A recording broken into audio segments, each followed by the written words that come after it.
9 stories are waiting for you. Real lives from a tradition that has been making people lighter for 2,500 years. A king who watches mountains roll in from every direction.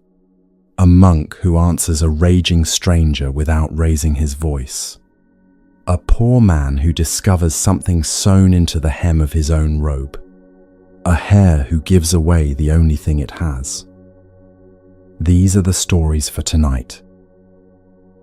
Something tired is in the room with you tonight. It has been there for weeks, perhaps for years. You do not have to tell anyone what it is. It is welcome here, just as it is.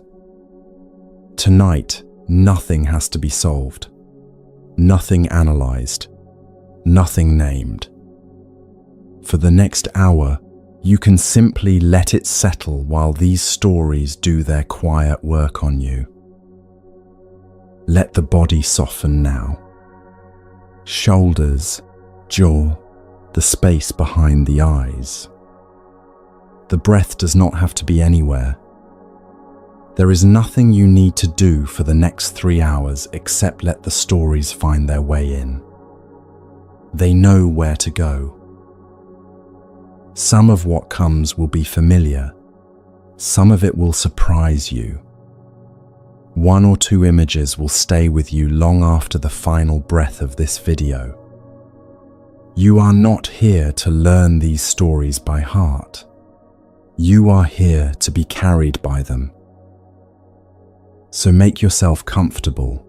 Lie down if you'd like. Wherever in the world tonight finds you, you are welcome here.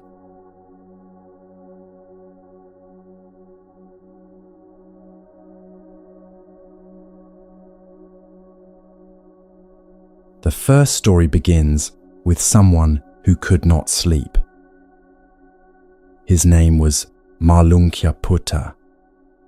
2,500 years ago, in a forest outside a city called Savatthi, he lay on a thin mat of woven reeds in a small hut, staring into a darkness that would not let him rest.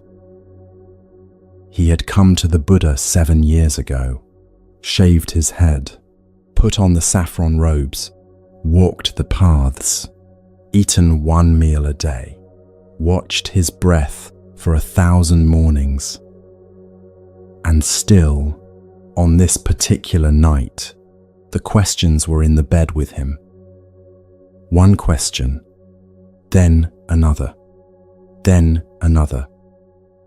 10 of them, turning over and over in the dark until the dark itself felt crowded. Anyone who has ever lain awake at 3 in the morning, trying to think their way out of the thing that is sitting on their chest, already knows this room, already knows this mat, already knows the particular brightness of a mind that will not let itself rest. Is the world eternal, or does it come to an end? Is the body the self, or is there something separate from the body? Does the one who awakens exist after death, or does he not exist? Or both, or neither? Malunkyaputta turned the questions over, the way a man turns a coin in his pocket to feel its shape through the cloth. He had been turning them for weeks, for months. If he was honest, he had eaten less. He had stopped noticing the white flowers on the sal trees. When the other monks passed him in the courtyard, he had begun to look at them sideways, as if they were walking with a lightness that had been taken from him, or had never been his in the first place. The forest said nothing about any of it. The Buddha said nothing either, because no one had yet gone to the Buddha and asked. Before the first birds began, Malunkyaputta decided. He would go to the teacher in the morning.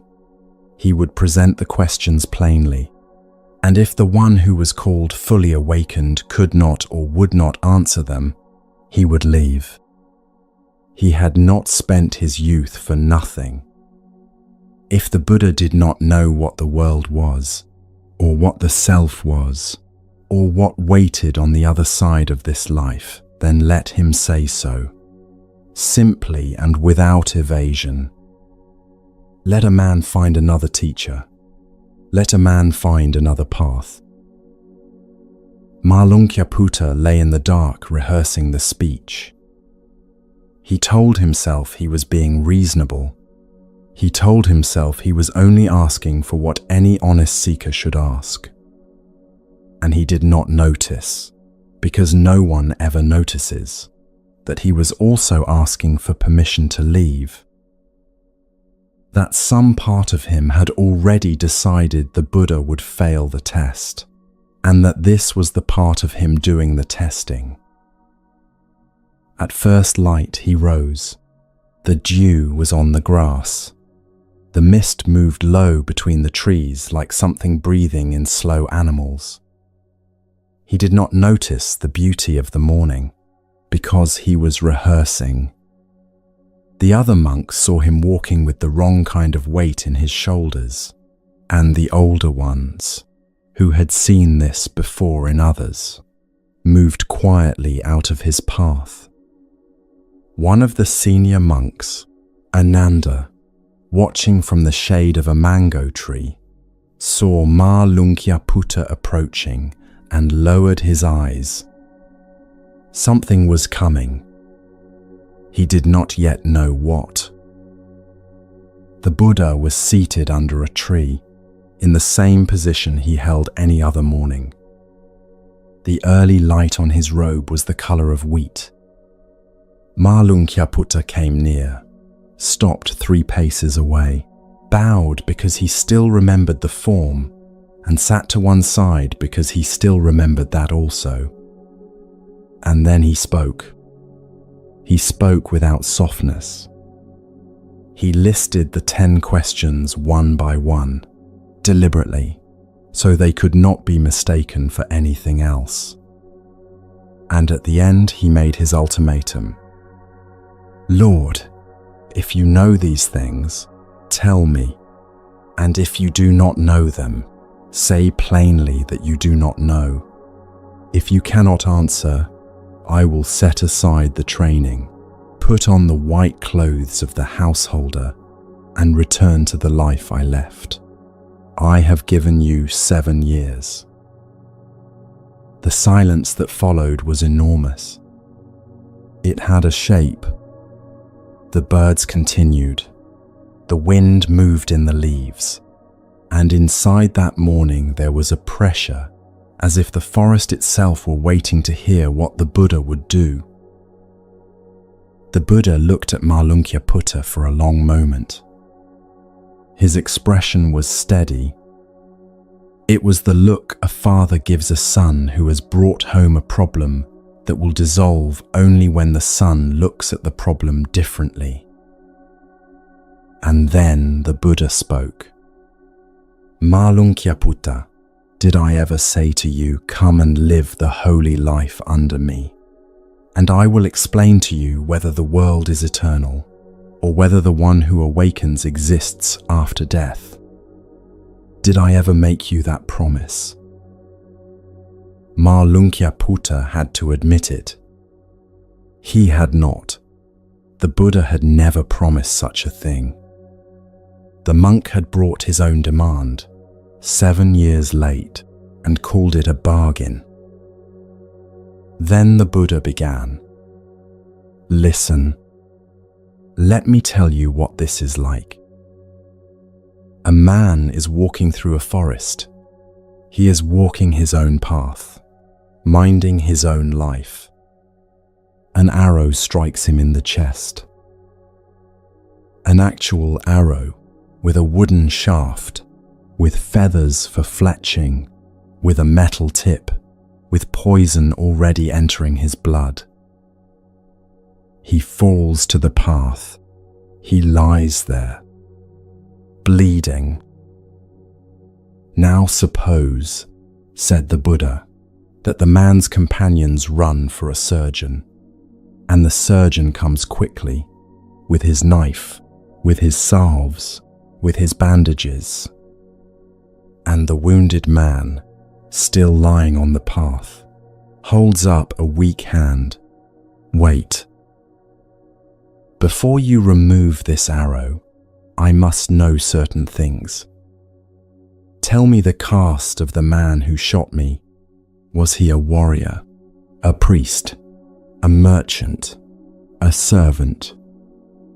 Tell me his family name, his height, the village of his birth. Tell me the wood that his bow was carved from. Tell me whether his bowstring was made from hemp, or from sinew, or from reed. Tell me the type of feathers on the fletching. Tell me the metal of the arrowhead. Was it iron? Was it bronze? Was it something else? Tell me the name of the tree that the shaft was cut from. The surgeon would begin to work while the man spoke. The man would refuse. Remove nothing, he would say, until I have my answers. And the Buddha looked at Malunkyaputta across the morning air. Tell me, monk, what would happen to such a man? Malunkyaputta did not have to answer. He understood the answer. The man would die. He would die in his questions, with the arrow still in him, having learned none of the things he had demanded to know, having lost the only thing that mattered, which was his life. The answers, even if they had arrived, would not have kept him in the world a single breath longer. The Buddha did not raise his voice. Whether the world is eternal or not eternal, I have not taught you that, he said, because knowing it does not remove the arrow. Whether the body is the self or something separate, I have not taught you that, because knowing it does not remove the arrow. Whether one who has awakened exists after death, or does not exist, or both, or neither, I have not taught you these things, because knowing them does not remove the arrow. These are the questions the arrow asks while it kills you. Knowing their answers would not ease the weight. And then the Buddha said what he had come into the world to say. What I have taught you, Malunkyaputta, is this. There is suffering. There is a cause for suffering. There is an end of suffering. And there is a path that leads to the end of suffering. These four I have taught, because these remove the arrow. Let that land for a moment. Something in you already knows the feeling of lying in the dark, asking the wrong questions. Why did this happen to me? What did I do wrong? What if I had stayed? What if I had left? What if they had loved me differently?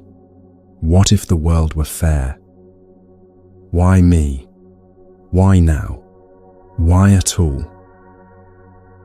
The mind circles these the way the tongue circles a loose tooth, worrying at the same spot, unable to let it be.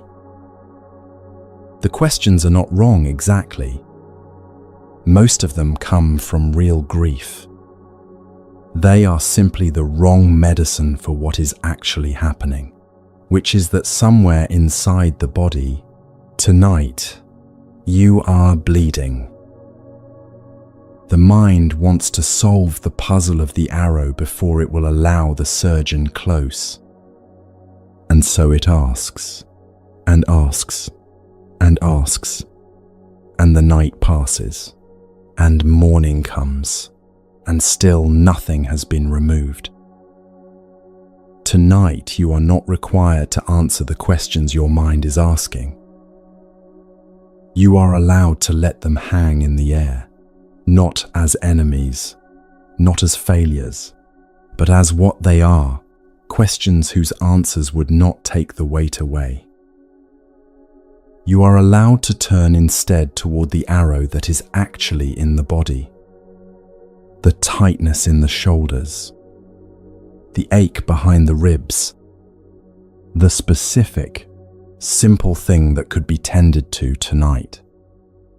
The cup of water, the slower breath, the permission to close your eyes and not solve anything at all. In the forest that morning, Malunkyaputta sat for a long time without speaking. The 10 questions he had arrived with were still there. They had not been answered. The Buddha had not said yes or no to a single one of them. Malunkyaputta sat with this for a long time. When he finally rose, something in his chest had loosened that he had not asked anyone to loosen. He had arrived ready to walk out of the community, ready to put on the white clothes of the householder and go back to the life he had left. He walked back to his hut. His hands were no longer clenched around the 10 questions the way they had been at 3 in the morning. The questions were simply there now, the way stars are there at night, without needing him to do anything about them. Years later, when Malunkyaputta was an old man, he would sometimes tell younger monks about that morning. "The teacher did not answer me," he would say. "In that silence, he had given me everything." The Buddha had answered the real question, whether a man could rest inside a life that did not come with its final answer. The old monk's face softened when he told the story. The 10 questions had long since stopped being important.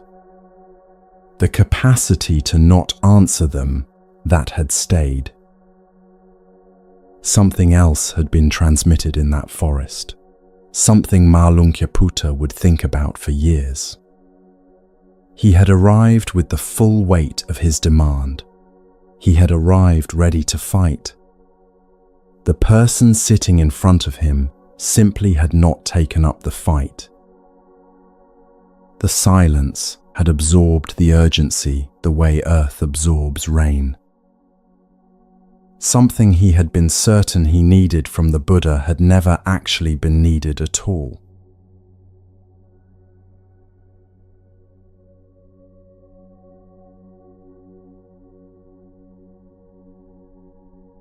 Another morning, another grove, another person approaching with the full weight of his demand. Rain had passed in the night, and the ground where the monks were gathered was still dark with it. The early sun came through the trees in long columns of light. Ananda was there again.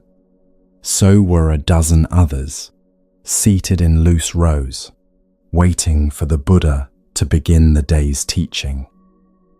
They heard the footsteps before they saw the man. Even the footsteps were angry, heavy on the soft earth, quick, the kind of walking that announces itself before the body arrives. And when the man came into the clearing, the younger monks felt their own chests tighten without knowing yet who he was. The human body knows what is coming when another human body approaches in that particular shape. His name was Akosaka Bharadvaya.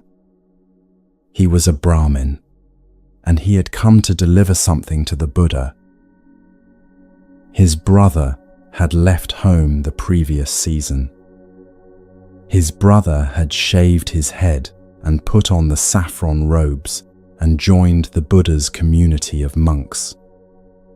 For Akosaka, this was not a spiritual event. This was a betrayal.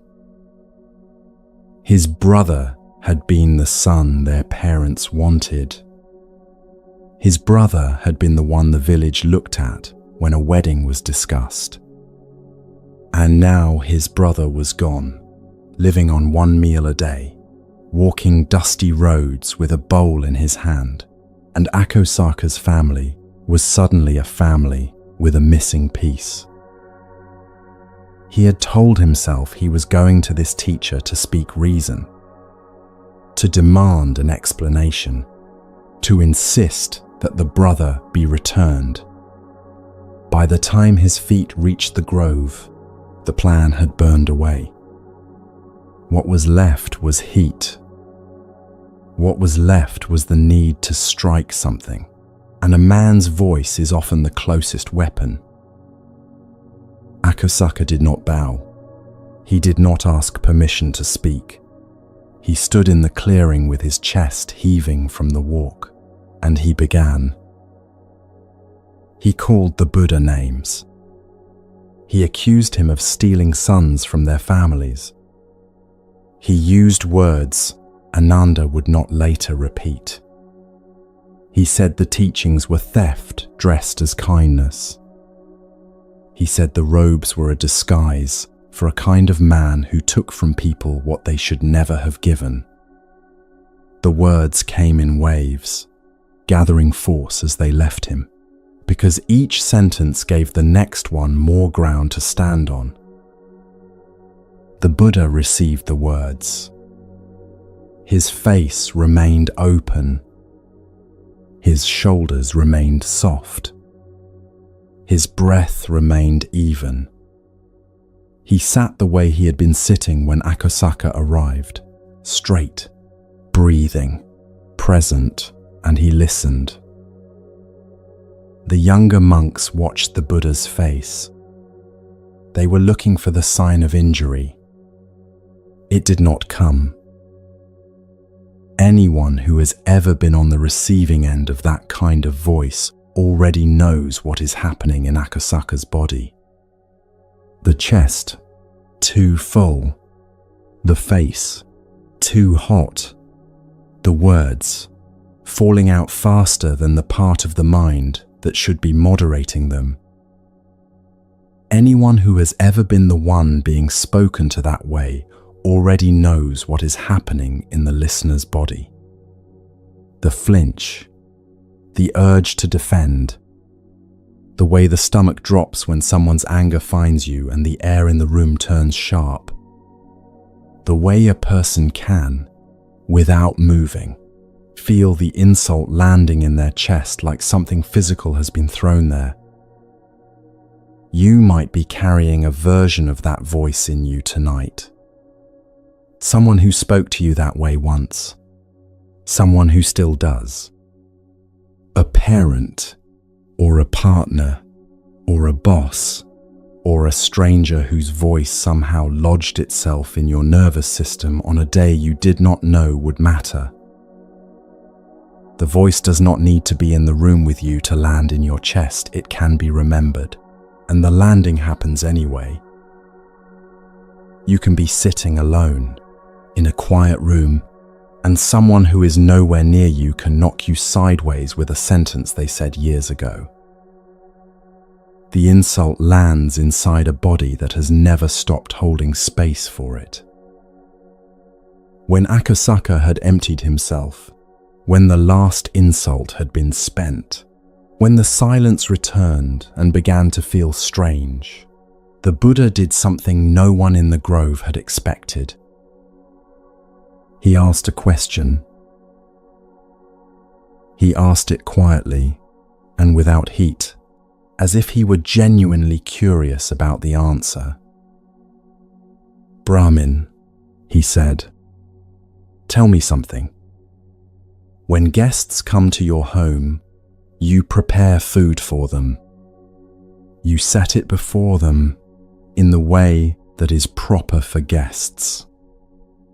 And if the guests, for some reason, do not eat if they set the dishes aside, If they refuse what you have offered, tell me this. To whom does the food belong then? The younger monks looked at each other. The question seemed beside the point. The question seemed absurd, given what had just happened. The Buddha was waiting, and Akosaka, through a breath still short from anger, had to answer. To me, of course, Akosaka said. His voice was still hot. It would be my food still.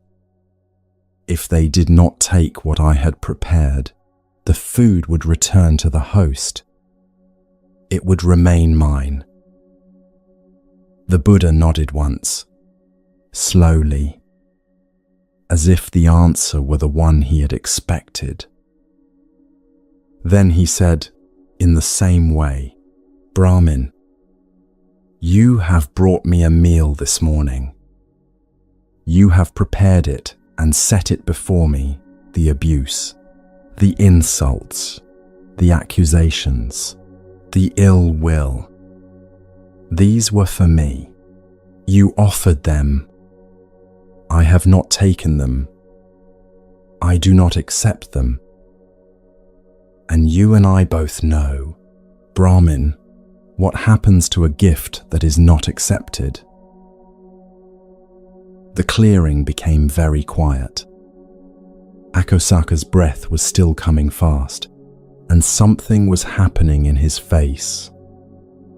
Something slower than anger.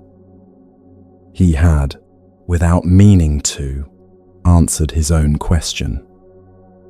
He had, without meaning to, agreed with the rule. And now the rule was being applied to him, and he could not escape it without contradicting himself. Let that image sit for a moment. A meal prepared, a guest arriving at the door. The food laid out with care, or without it, but laid out, either way, and the guest declining. Not violently, without counter-accusation. Just the words, I do not take this. And the food, by its own quiet law, returning to the one who made it. What the Buddha did that morning was a statement of what was actually happening. Akosaka had come to deliver something. The Buddha had not accepted delivery. The thing delivered had therefore not changed hands. There is nothing cold in this. The Buddha is simply declining to receive what is being offered, and in that declining, the thing that was sent remains with the one who sent it. Most of us have never quite seen this possibility modeled. We learn the two familiar responses, swallowing or striking back, and we think those are the choices. The Buddha is doing a third thing, a quieter thing. And it works, because it is simply true. What the Buddha did is easy to misname. It sits somewhere outside the usual vocabulary. Not forgiveness, which would mean accepting and then releasing. Not denial, which would mean pretending nothing was said. But a clear-eyed refusal to receive. The words were sent. The words are now in the air. Whether they land in you is not entirely a matter of what was thrown. It is also a matter of what you agreed to receive. Some of what you have been carrying was never consciously accepted by you. It was dropped at the door, and you picked it up because no one had ever shown you that you could leave it there. A child assumes that whatever arrives must be theirs to carry. Tonight the door is open again. You can set the parcel back down on the threshold. You do not have to send it back with violence. You do not have to argue with the one who left it. You do not have to prove anything about yourself in order to decline. You can simply, by your own quiet law, allow it to remain with the one who made it. The voice inside you that has been saying unkind things, if that voice was delivered to you by someone else a long time ago, you have permission tonight to notice it is not yours and to let it go home. Akosaka was silent for a long time. The anger was still in his body when he turned. Anger does not leave that quickly. Underneath it, something had gone still.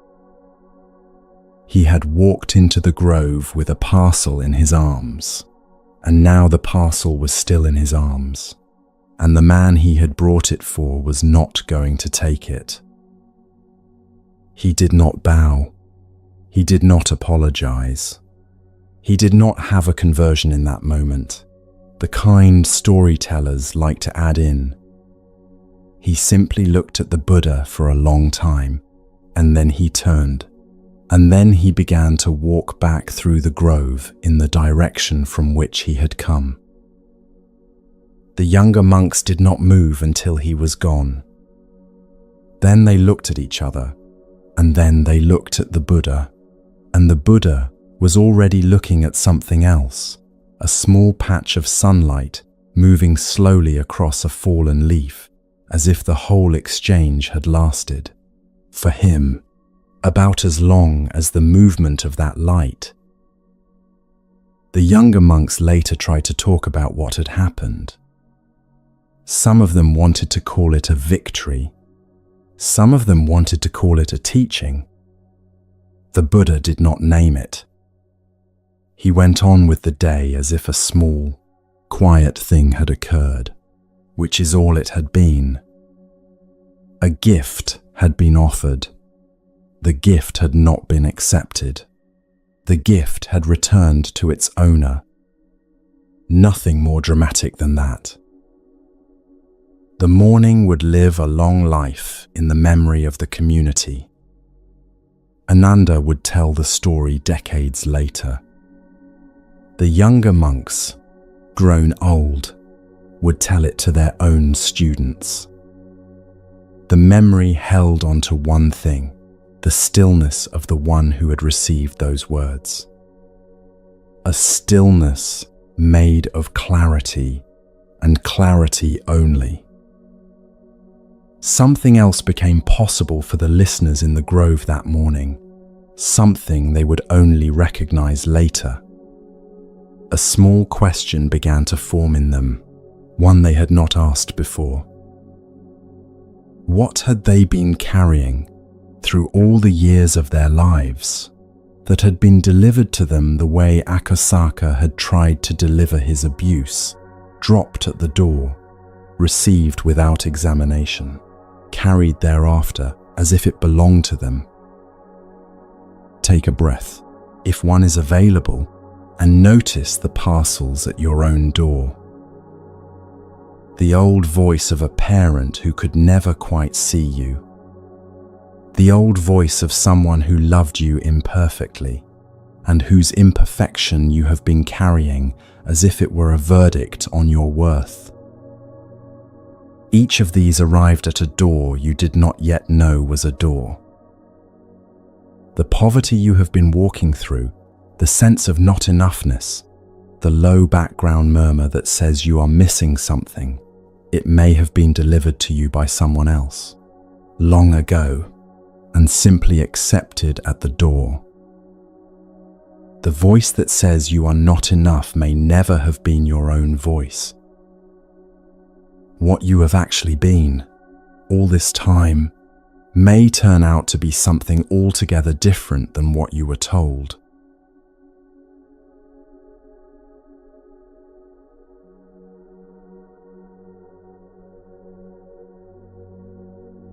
The house was quiet. The lamps had been lowered for the night, and the poor man was asleep on a couch in the guest room, his breathing heavy from too much wine. His friend sat beside him for a long moment. The friend was wealthy. The friend was kind. He had agreed to host this visit, knowing there would be wine and sleep, and that his poor friend had come a long way and would likely sleep for hours. An urgent message had arrived. A matter of business that could not wait. The friend would have to leave before morning, and his guest would wake to an empty house, with no one to say goodbye, and nothing to help him on his way forward. The friend looked down at the man asleep on the couch. They had known each other since childhood. They had lost touch, the way people do when lives travel in different directions. Even now, even after a good evening together, the friend could see that his companion's life had not gone the way either of them had hoped. The clothes were travel-worn. The shoes were thin. There was a carefulness in the way the man had eaten, as though he was not sure when the next meal would come. The friend could not bear to leave without giving something. He could not put a bag of coins in his friend's hand, because coins would be spent, and because his friend was proud in the way that people who have been poor a long time are proud. So he did something else. He took a jewel from the place in the house where the rare things were kept. Not a small one. A priceless one, wrapped in silk, held in a box that was itself made of something rare. He carried it to the couch. He lifted the hem of his sleeping friend's robe, and with a small needle and a length of thread, he sewed the jewel into the hem, carefully, so that it would not be felt by the body of the one wearing the robe. He worked quietly. He did not leave a note. A note would have been explained, and he did not want the gift to be explained. He wanted it to be carried. When his friend needed it, it would be there. The friend left the house before the first light. The poor man woke later that morning. His head ached. The house was empty. He called his friend's name a few times, and when no one answered, he understood that the visit was over and that his friend had gone. He gathered his things. He thanked the servants. He walked back out onto the road, and he continued the life he had been living before he came. Now, here is the part of the story that is hardest to tell, because it is long.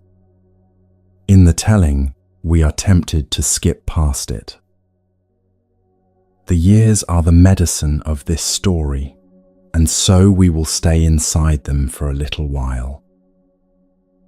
The poor man went back to his walking from town to town, looking for whatever labor could be found. Some days he ate. Some days he did not. Some days he worked in a stable, and the coin he was paid went for bread, and the bread was small, and he slept under a cart with the bread still in his body, grateful for it and unable to stop thinking about tomorrow. He passed through villages. He watched the people who lived there. He watched families eating their evening meal through open doorways, and children running in the streets, and men, his own age, walking home with their wives. And he carried inside himself a particular ache he could not name, but that was with him always. The ache had a quiet voice. The voice said, "You are missing something that these people have." something specific, something you have never been given. They were given it at birth, or by their families, or by some secret you have not been told, and you are walking through the world without it. And that is why your life is like this, and their lives are like that. He did not know what the missing thing was. He only knew that it was missing. On good days, he tried to tell himself it was something external. Money, connections, luck. On bad days, the story became more cruel, and he began to believe the thing missing was something inside him. Something defective or malformed, or simply never given to him, the way a body might be born without a particular organ that other bodies have. He began to move through his days with the quiet certainty that he was not quite whole, and that the people around him could feel it, and that this was the reason he was treated the way he was treated. There were small kindnesses along the way. An innkeeper who let him sleep in the kitchen on a cold night. A woman who handed him half a loaf and then turned away before he could thank her. A child who smiled at him without any reason. Each of these moments stayed with him. And each one also confirmed, in his own eyes, that he was a person who needed kindnesses.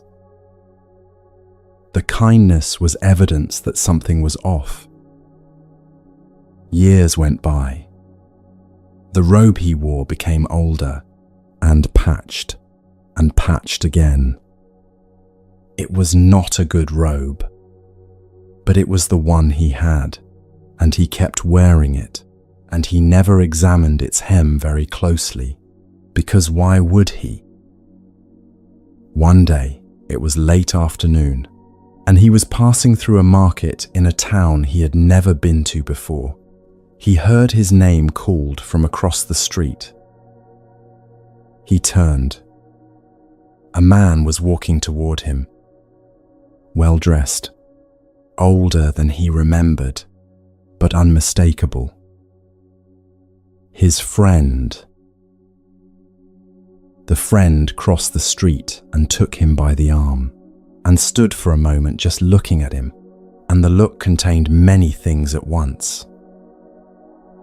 Recognition, warmth, and something else.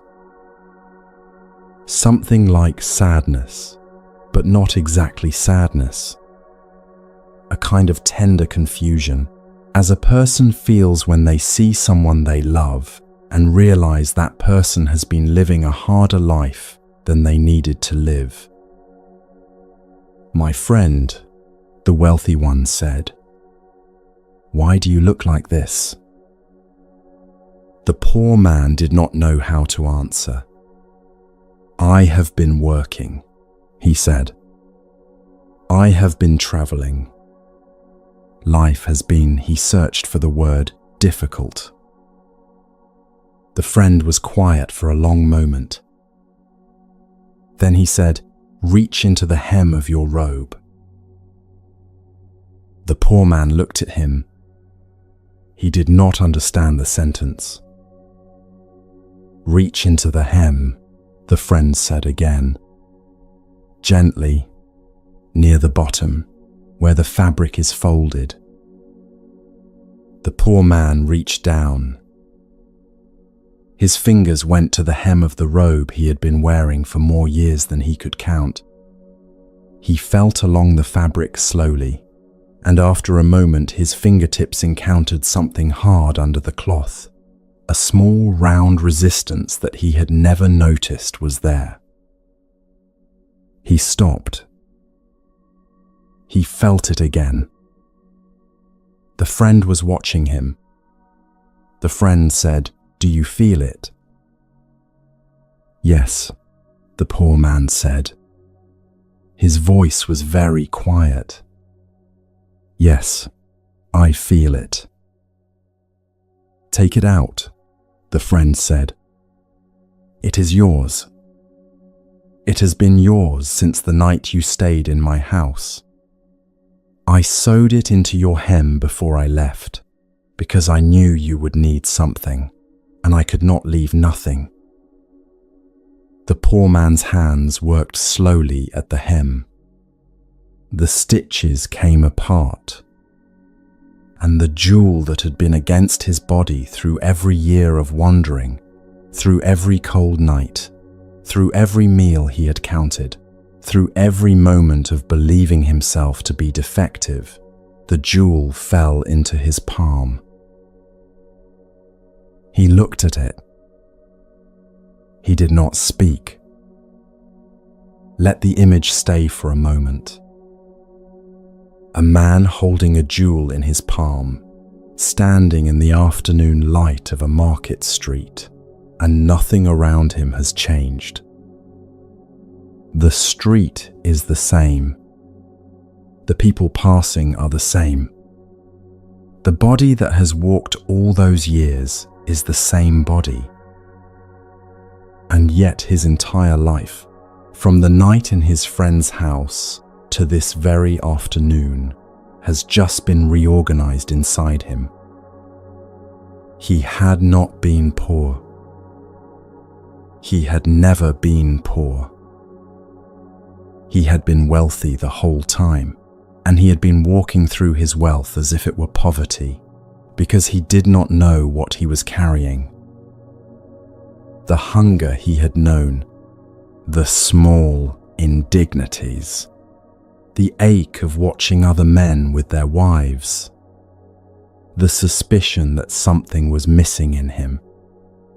All of it real, lived, carried in the body, but unnecessary. Simply unnecessary, because the thing he had been looking for had been sewn into the hem of his own robe from the beginning. He closed his hand around the jewel. He did not cry. He did not thank his friend. Not yet, because speech could not have carried what he felt. He simply closed his hand and stood in the market and let the recognition do its quiet work inside him. You are wearing a robe tonight.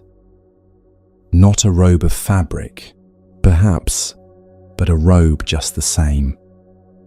The life you arrive into this evening, the body you are inside, the history you carry with you, the ordinary clothing of your being here.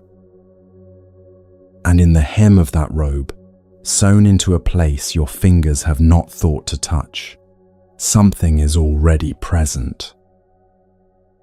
It is not something you have to generate. It is not something you have to earn. It is not something you have to become worthy of through effort or practice or years of trying harder. It has been there since before you could remember, and it has been there through every season of feeling not enough, and it will be there after this hour is over. The voice that has been telling you that you are missing something has been wrong. Not because the feeling was false, the feeling has been real. The hunger has been real. The ache of comparing yourself has been real. But because the conclusion the feeling drew was wrong. The conclusion said, there is something defective about you. There is something missing that others were given. You are walking the world without a thing you cannot name, and that is why life feels the way it feels. The story is telling you something the voice cannot hear. You are not defective. You are not missing something the others have. You are carrying, right now, the thing you have been searching for. It has been called many things in many traditions. Awakening, Buddha nature, which means the capacity for awakening that is already yours. The ground of being, the original face. The names do not matter very much. The thing they point to is the jewel. It is the fact that you are, underneath everything that has happened to you, already whole, already enough, already the kind of being that does not need to become anyone in order to be worthy of being here. This is a hard thing for the mind to receive. The mind has been working very hard, for a very long time, on the project of earning its own worth. The mind has its receipts. It has its improvements. It has its list of things it must still accomplish before it is allowed to rest. The mind does not need to accept it tonight. The mind can keep its receipts. The jewel is not removed by the mind's refusal to acknowledge it. It sits quietly in the hem, under the cloth, waiting for the evening when the hand finally slows enough to feel something that has been there the whole time. Tonight, perhaps, is only the evening when the story is heard once. That is allowed. The story does not demand that you change in response to it. The story is simply there, and so is the jewel. The poor man in the Lotus Sutra does not immediately change his life. He walks onward. He stitches the jewel back into his robe, because a jewel in a hand is too visible for the road, and he resumes his walking. But something in him now walks differently. The days that follow are made of the same moments as before, the dust of the road, the small meal, the body that tires, and yet the meaning inside those moments has shifted. He is no longer walking toward something he lacks. He is walking with what he has always had. That changes, very quietly, how each moment arrives in him. The dust of the road is not the dust of someone who is failing to be elsewhere. It is simply dust. The small meal is not evidence of a deficit. It is simply a meal. The tiredness of the body is not proof of being in the wrong life.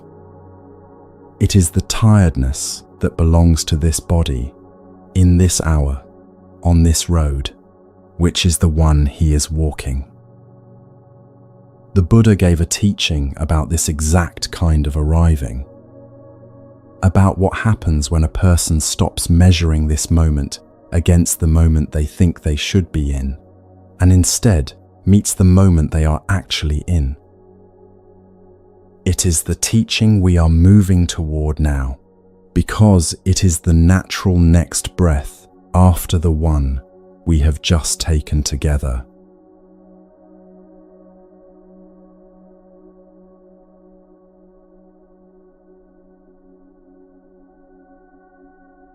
It was the hour before dawn. The light had not yet arrived. The darkness had begun to soften. The monk Samidhi sat at the edge of a hot spring near the monastery at Tapoda, his robe folded on a stone beside him, his body half submerged in the warm water, his breath barely visible in the cool air. He had risen before any of the others. He had walked down the path by memory, because the path was too dark to see. Now he was in the water, and the water was still, and for a little while he was not thinking of anything in particular. Then he felt the air change. When he looked up, there was a figure on the opposite bank. A figure made partly of light. One of the beings the early Buddhist texts call a devatar, a luminous being, older and stranger than a man, drawn sometimes to places where humans practice. The Devata did not speak for a long time. She only watched him, the way a person might watch a stranger who is doing something unexpectedly interesting.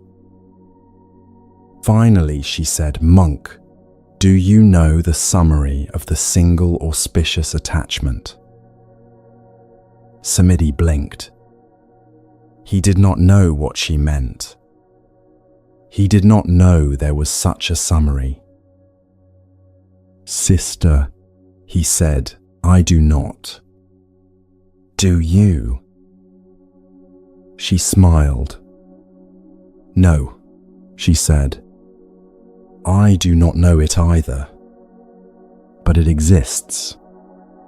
It was given by the Blessed One. Learn it, monk. Master it. Treasure it.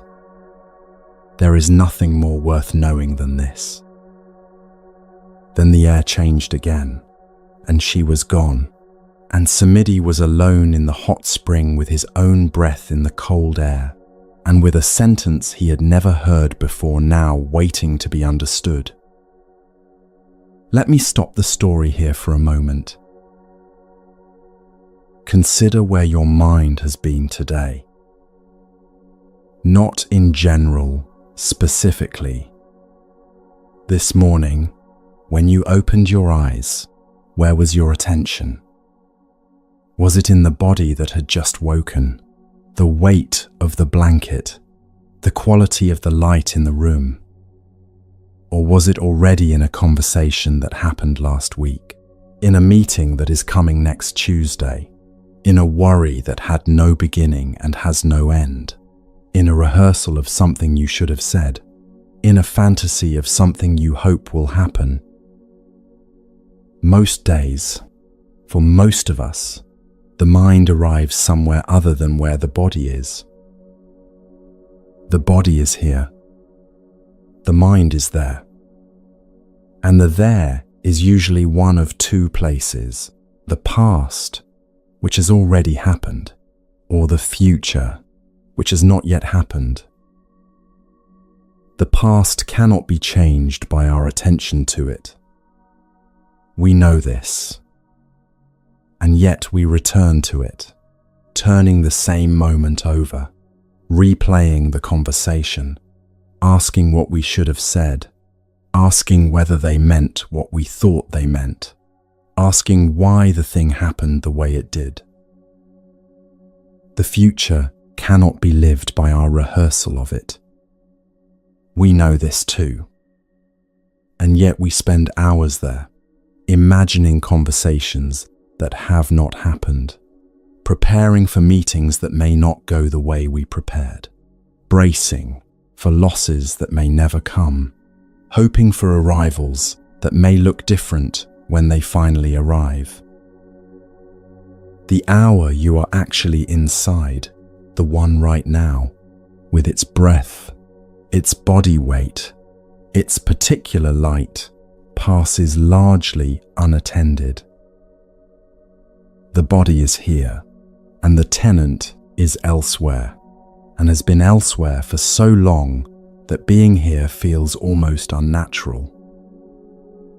Samiti climbed out of the hot spring. He dressed quickly. He walked the path back to the monastery with the sentence still in his mouth, the single auspicious attachment. A phrase he did not yet understand. A phrase he had been told was worth everything. He did not wait for the community to gather. He went directly to the Buddha's quarters. He bowed. He told the story of the hot spring and the Devata and the question he had not been able to answer. "Blessed One," he said, "I did not know the summary. I have come to ask it of you." The Buddha looked at him for a long moment. The way a teacher looks at a student who has finally arrived at the question. Then he said, "Listen, well, Samidhi." And he began to speak the verse. Do not chase after what has already passed. Do not lose yourself in what has not yet come. What has passed is already gone. What has not yet come is not yet here. Whatever arises now, in this moment, see clearly, without being shaken. Today is the day the diligent one practices. Tomorrow is not promised. Death does not wait for us to be ready. This, Samidhi, is the single auspicious attachment. This is the verse the Devata spoke of. Let the verse stay in the air for a moment. Do not chase after what has already passed. This is the first line, and it is the hardest one. The mind has built a shelter out of the past. The shelter is made of moments we return to because we think returning will fix them. The angry words we wish we had not said. The kind words we wish we had said. The closed door we wish we had opened. The open door we wish we had walked through. The mind returns to these places with a kind of exhausted hope, as though one more visit will finally resolve them. The past does not receive visitors. The past is not a country you can walk into. It is a memory held inside a present moment, and the visiting happens only in the now. Do not lose yourself in what has not yet come. This is the second line, and it is almost as hard. The mind has built another shelter, this one out of the future. The future is made of all the meetings that have not happened, the illnesses that might arrive, the arguments that might erupt, the compliments that might finally come, the relief that might finally land. The mind believes that if it rehearses enough, the future will arrive in the shape it has been rehearsed. This is almost never true. The future always arrives in a slightly different shape than the one we rehearsed, and the rehearsal is simply hours of our life spent inside a room that does not exist. What has passed is already gone. What has not yet come is not yet here. These are the simplest sentences the Buddha ever spoke, and they are also the hardest to believe. Part of us does not want to accept that the past is gone. We want to argue with it. We want to renegotiate it. We want it to be different than it was. And part of us does not want to accept that the future is not yet here. We want to hurry toward it. We want to pre-live it.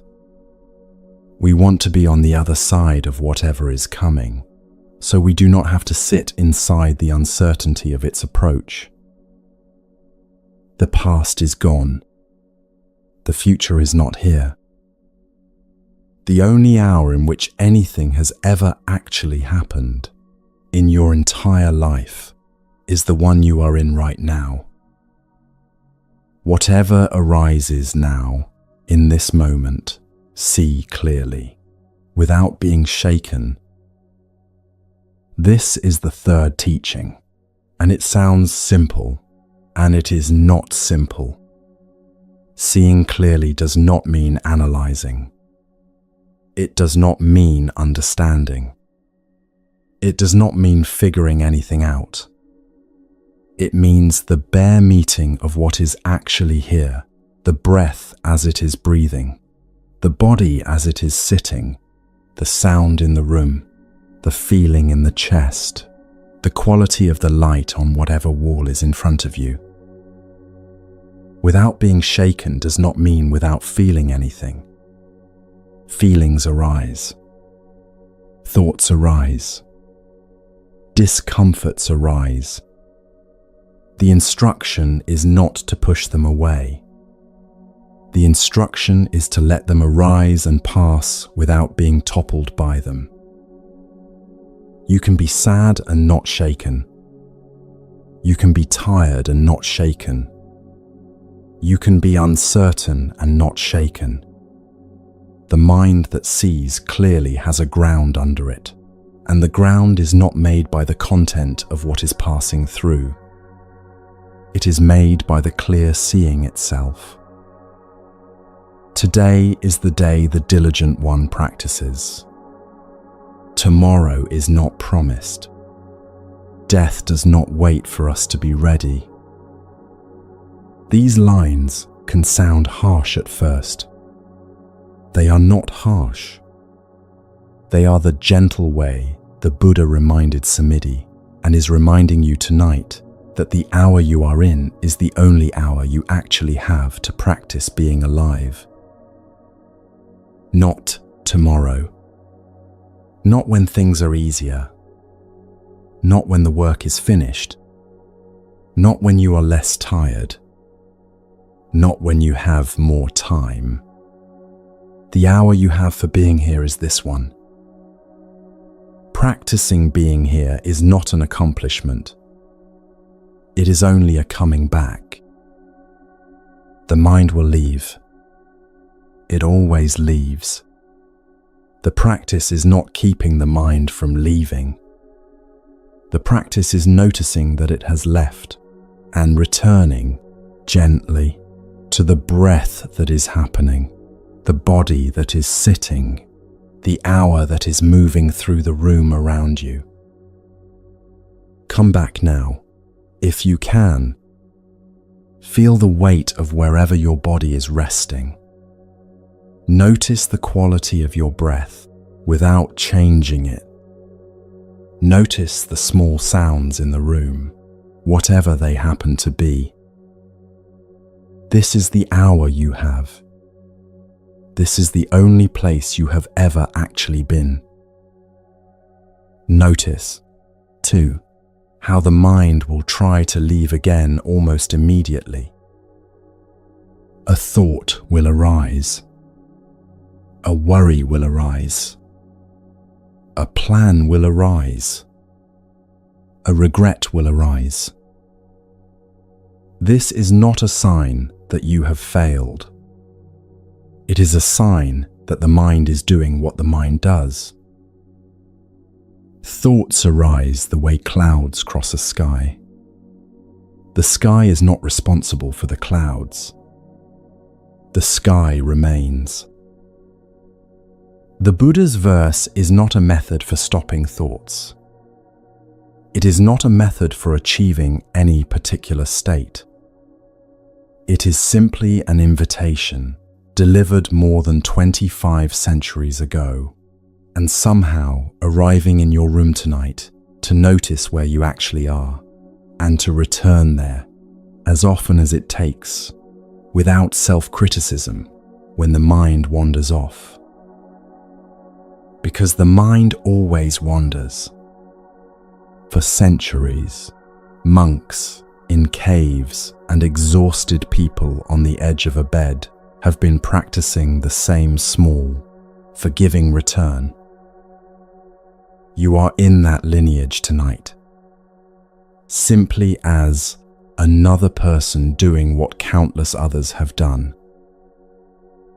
Samidhi sat very still while the Buddha finished the verse. The room was quiet. The light through the window had shifted while the teaching was given, the way light shifts when something important has entered a room. He did not ask any questions. There was nothing to ask. The verse had already answered the question he did not know he was carrying, which was simply the question of where to live now, in this body, in this hour, in this unrepeatable day. He walked out of the Buddha's quarters. He walked back toward the hot spring where the Devata had appeared, though he did not expect to see her again. He walked through the ordinary light of an ordinary morning, and the ordinary light seemed, for the first time in a long while, like enough. Feel what it is like, for a moment longer, to be the one who is here.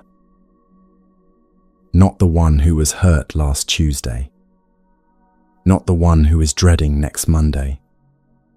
The one who is breathing right now, in this chair, in this room, in this evening, with this particular quality of tiredness or quietness or ache or ease.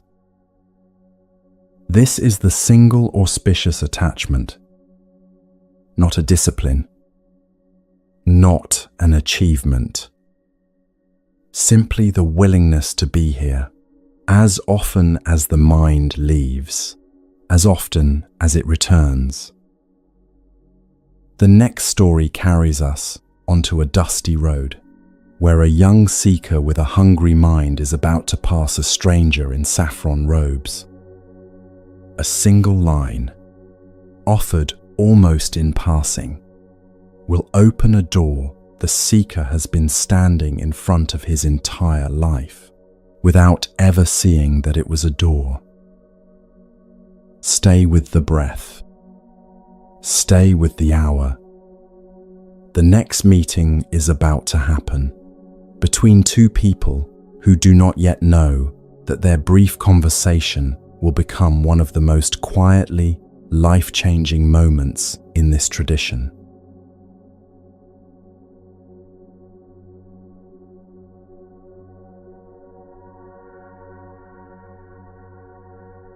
The road ran from the bamboo grove to the city of Rajagaha.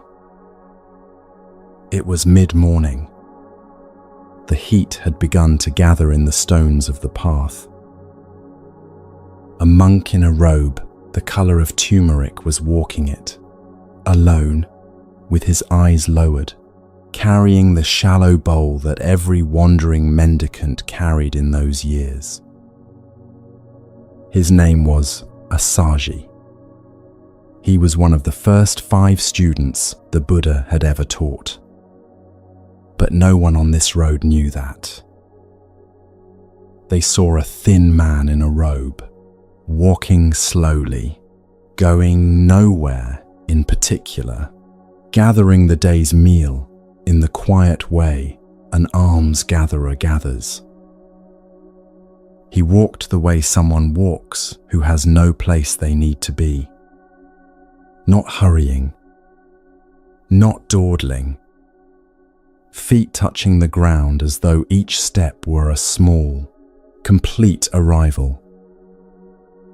On the other side of the road, a young man happened to be walking in the opposite direction.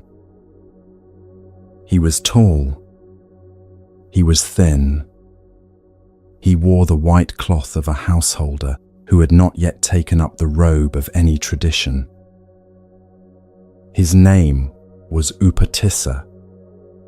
In the years to come, the Buddha would give him another name, Sariputta, a name meaning the son of his mother, Sari, and that later name would become one of the most quietly powerful names in the whole history of this tradition.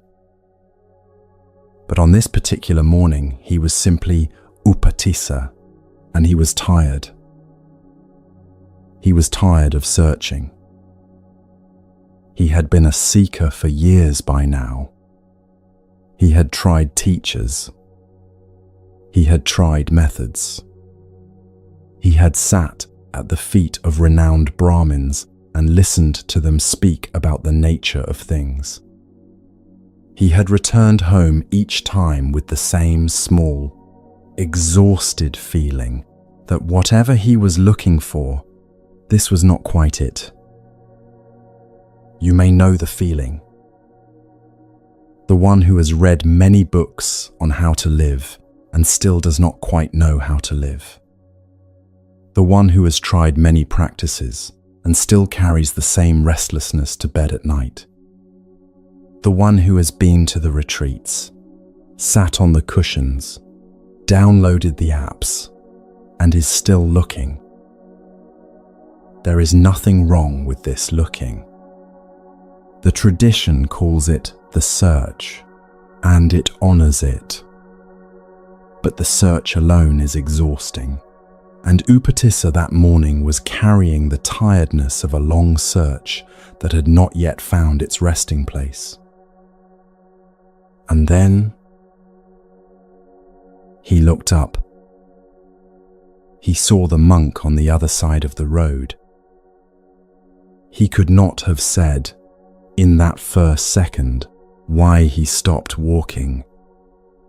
Something had stopped him. His feet simply stood still on the dust of the road while a man in a turmeric robe passed in front of him with the slow, unhurried bearing of a person who was at home inside his own life. Upatissa watched him walk. The bowl, the quiet hands, the eyes lowered, not in avoidance, but in a kind of gentle attention that had nothing to prove and nothing to hide. The robe moved with him in a way that suggested the body underneath had nothing to argue with. Let me stop here for a moment. It matters what we recognize and how we recognize it. For years, Upatissa had been searching for the right teaching. He had been listening to words. He had been evaluating doctrines. He had been asking, is this the system that will explain things to me? And all of that searching had passed him by without resolution. What stopped him on this road was not a doctrine. It was a bearing. Bearing is a word we have almost lost. It used to mean the way a person carries themselves through a room, a street, an hour. Not their posture alone, not their confidence alone. The quality of their presence, the relationship between who they are and the body that moves them through the world.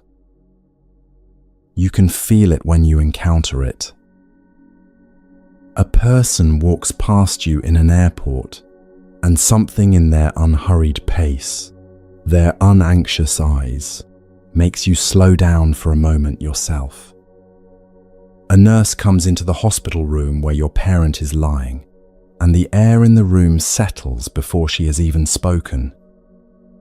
A stranger on the bus is reading a book, and their stillness is so deep that for a second you forget you were anxious. Truth is recognized, first, by how it is carried, not by what it claims, not by what it promises, by how someone lives inside it when they think no one is watching. There is a certain kind of clarity that cannot be performed. A person who has actually sat through their own grief walks differently than a person who has read about grief. A person who has actually let go of wanting to be right speaks differently than a person who is pretending to have let go. A person who has stopped fighting their own tiredness breathes differently than a person who is still fighting it. The body cannot fake what the mind has not yet settled. And somewhere in us, even when we do not have the vocabulary for it, we can tell the difference. This is why the presence of a genuine teacher, in robes or not, famous or not, speaking or silent, has always had the quality of standing beside a very old tree. Nothing is being offered. Nothing is being sold. Something is simply present, in the way trees are present, and the shade of that presence is cool on the skin whether or not you understand why. Upatissa, on this road, was watching someone who did not know he was being watched. And what he saw was the first teaching he had received that did not need to be spoken. He followed the monk at a respectful distance. He did not interrupt the alms round. One did not. You waited until the monk had gathered what was given, had found a place to sit, had rested in the shade of a wall. Assaji eventually stopped at the corner of a small courtyard, in the shade of a mango tree, and sat to eat. Upatissa approached him and bowed and said the words people said to a renunciate whose tradition was unknown. Friend, your faculties are clear. Your complexion is bright. Under whom have you gone forth? Whose teaching do you follow? Assaji looked up. He did not answer immediately. He finished the mouthful he was eating. He set the bowl down. Then he said, "Friend, I am new to this path. I cannot teach you the whole of the teaching. My teacher is the ascetic of the Sakyan clan, the one they call the awakened one. I can only tell you, in brief, the heart of what he teaches." "Brother," said Upatissa, "in brief is enough for me. Give me the meaning. The words are not the difficulty." And Assaji, sitting in the shade of the mango tree, with the bowl beside him and the ordinary sounds of the city moving past them on the road, said the verse that is one of the most often recited verses in the whole tradition. Of those things that arise from a cause, the awakened one has told the cause, and also their cessation. This is the teaching of the great contemplative. Let the verse sit in the air for a moment. This is not a verse about becoming a better person. It is not a verse about achieving anything. It is the deepest structural claim of the tradition, reduced to 4 lines you can carry in your mouth for the rest of your life. Everything that arises because of something. Everything that ends because its conditions have ended. Nothing appears out of nowhere. Nothing persists by its own force. The world is conditions, meeting conditions, unfolding as the meetings allow, ceasing as the conditions dissolve. When Upatissa heard this, something opened.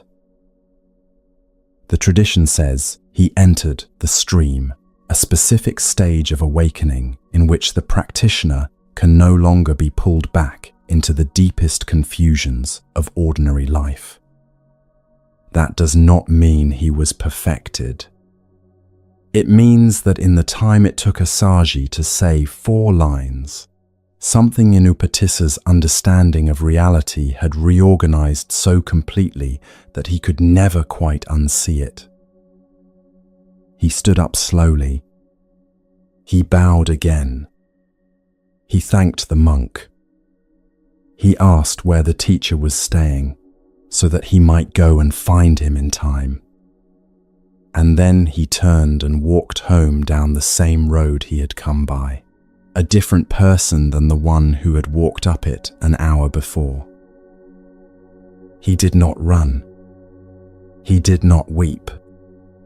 He walked quietly, with the verse held inside him, like something he was learning to carry without dropping. Now stay with this for a moment before we lift out of the story. Upatissa had been searching for years. He had tried many teachers. None of them had been able to give him what a short conversation on a road in the shade of a mango tree gave him in the space of 4 lines. This is not an argument against trying teachers.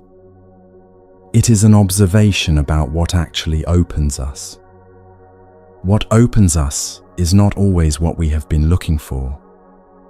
Sometimes it is a stranger who passed us at exactly the hour we were ready to see him. Sometimes it is a verse we heard many times without hearing, until the day came when we could finally hear it.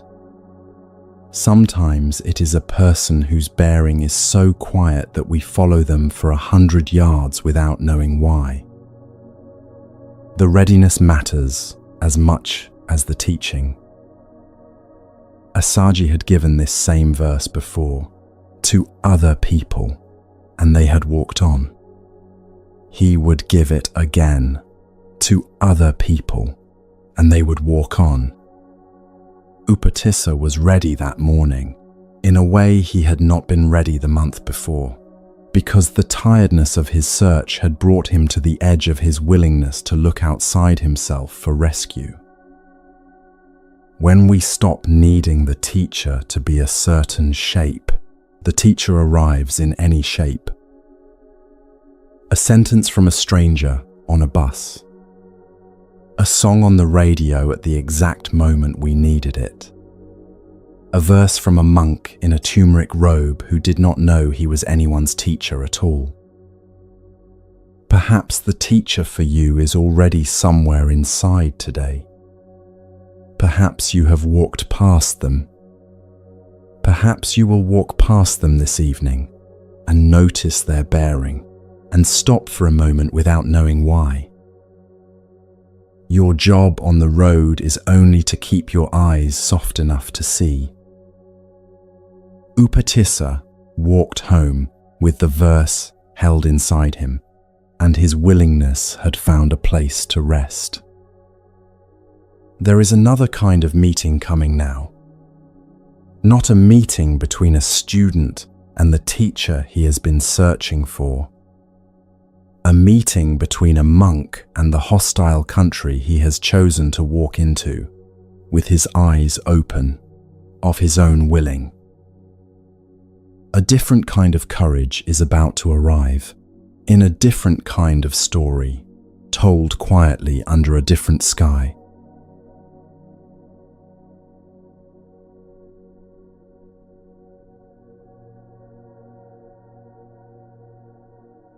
The sun was not yet fully up over the bamboo grove at Jetta's monastery. The birds had begun their first calls. The paths between the huts were still damp from the night. A monk named Punya was folding a spare robe into his bundle, slowly, the way a person folds cloth when he is thinking about something larger than what his hands are doing. He had decided the night before. He had not told anyone yet. He had sat in his hut until very late, considering what he was about to do, and had arrived at the quiet, settled feeling that comes when a person knows a choice is right, even though the choice will be difficult. Pune was going to Sunaparanta. Sunaparanta was a coastal country on the western edge of the subcontinent, far from any monastic community, known in those years for a reputation that travelers repeated in lowered voices. The people there were said to be hot-tempered, quick to insult, sometimes violent.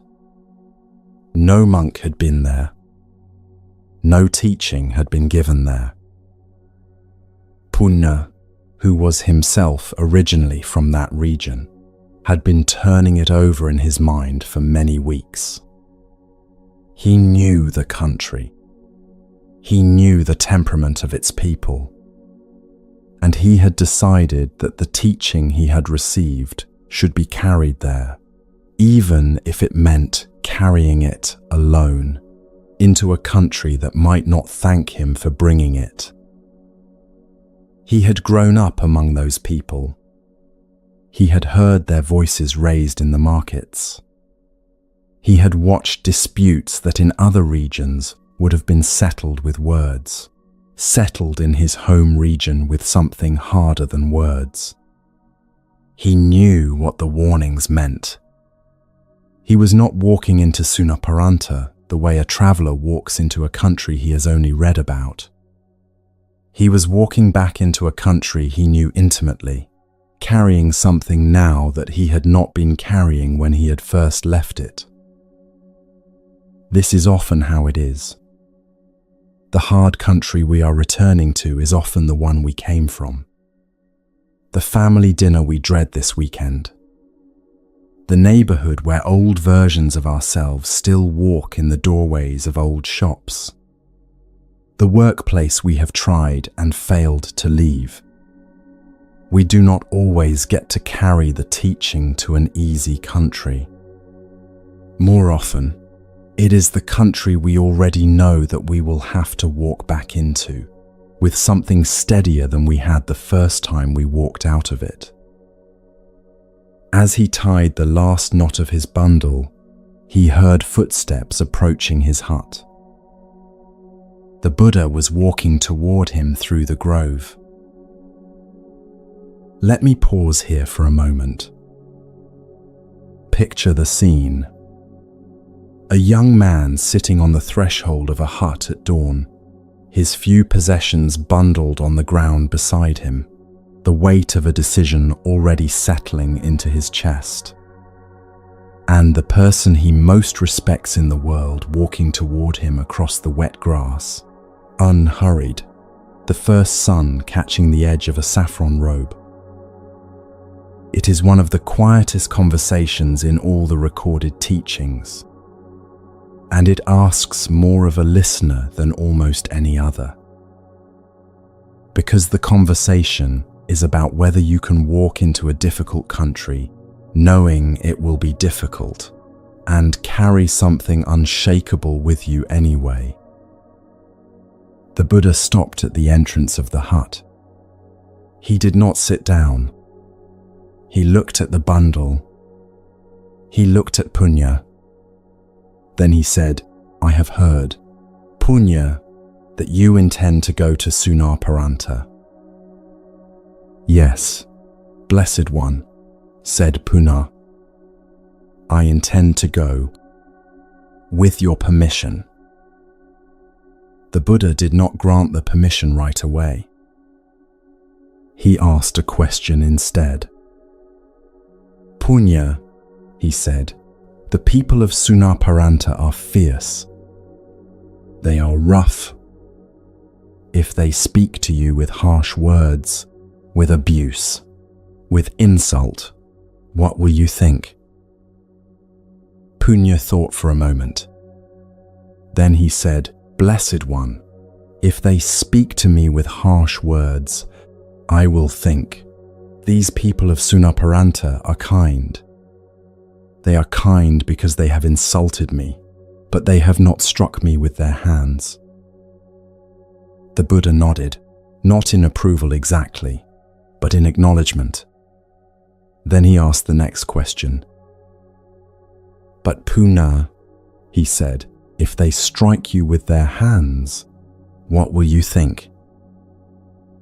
Punya paused again. Then he said, "Blessed One, if they strike me with their hands, I will think, these people of Sunaparanta are kind. They are kind because they have struck me with their hands, but they have not thrown stones at me." Let the answer land for a moment before we continue. This is not the answer of someone who does not feel pain. It is the answer of someone who has decided in advance, in the quiet of his own hut, that pain does not get to be the final word. It is the answer of someone who has pre-offered his own comfort. There is a difference between absorbing harm and pre-offering comfort, and it matters very much. Absorbing harm is what happens when we have not prepared. We did not expect the insult. We did not expect the rudeness. We did not expect the cold silence from the person whose warmth we had counted on. And so when it arrives, we stagger. We take it on. We carry it home inside us. Pre-offering comfort is something else entirely. It is the quiet decision made in advance to hold a little less tightly to the thing that was about to be taken. Puna had already offered his comfort before he left the bamboo grove. He was not walking into Sunaparanta expecting courtesy. He was walking in expecting difficulty, and he had already set down, in his own mind, the small territories a person normally clutches, the expectation of being spoken to politely, the expectation of being received warmly, the expectation of being left alone when he wished to be alone. He had not renounced these things out of self-denial. He had renounced them because he had seen, clearly, that holding them would make him unable to do the work he was going there to do. There is a loosening available to you tonight that is the same loosening punya practiced at dawn. It is not a heroic gesture. It is not martyrdom. It is only the small, deliberate act of releasing one thing in advance, one expectation, one demand, one fantasy of how the day should go, so that when the day does not meet it, you are not broken by the mismatch. This is the ground under hostility. The ground is not hardness. The ground is willingness. The conversation in the hut continued. Punya, said the Buddha, but if they throw stones at you, what will you think? Blessed One, said Punna, if they throw stones at me, I will think, these people of Sunaparanta are kind. They have thrown stones, but they have not beaten me with clubs. The Buddha went on. And if they beat you with clubs, if they beat me with clubs, I will think, these people of Sunaparanta are kind. They have beaten me, but they have not cut me with a knife. The stakes were rising in the dialogue like the tide rising up ashore. Each answer softer than seemed possible. Each answer more peaceful than the last. The disciples who had begun to gather at the edge of the grove were watching in a stillness that was no longer quite ordinary stillness. Stay inside that stillness with them for a moment. They are watching a person they know rearrange the basic terms on which hostility is usually met. The disciples had seen the Buddha stay calm under insult before. They had seen him speak gently to kings who tried to corner him. They had never quite seen a fellow monk, one of their own, answer these questions with this much unbracedness. Something was being demonstrated in front of them that they would carry into the rest of their lives. The Buddha asked the final question. Puna, if they take a sharp knife and take your life, what will you think then? Puna looked at the Buddha. He did not hesitate. He said, Blessed One, if they take a knife and take my life, I will think, these people of Sunaparanta are kind. There are students of yours who, disgusted and ashamed of this body, have looked for a knife with which to end it themselves. These people have done for me, without my asking, what I would not have known how to ask for. Stay inside that answer for a moment. The Buddha was silent for a long time. The birds continued their mourning. The sun moved another hand's width up the sky. Then the Buddha said, "Punna, with this patience, with this quietness of heart, you are equipped to live among the people of Sunaparanta. Go, Punna, and teach." Punna bowed. He lifted the bundle to his shoulder. He walked past the gathered disciples and out through the gate of the monastery and onto the western road. The tradition tells us he reached Sunaparanta. It tells us he taught there. It tells us many people listened. It tells us he was not killed. He lived out his days among the people he had been warned were fierce, and he found that fierceness is almost always a surface, and that underneath most fierceness is fear, and that fear loosens in the company of someone who is not afraid of it. Come back now to the hour you are in. Notice the weight of wherever you are sitting or lying. Notice the small sounds around you. Notice the quality of your own breath. You are not being asked to go to a hostile country. You are being asked something smaller and harder and more available. You are being asked to consider which of your tomorrows you could pre-offer tonight. The meeting you are dreading. The phone call you are avoiding. The person who tends to speak to you sharply.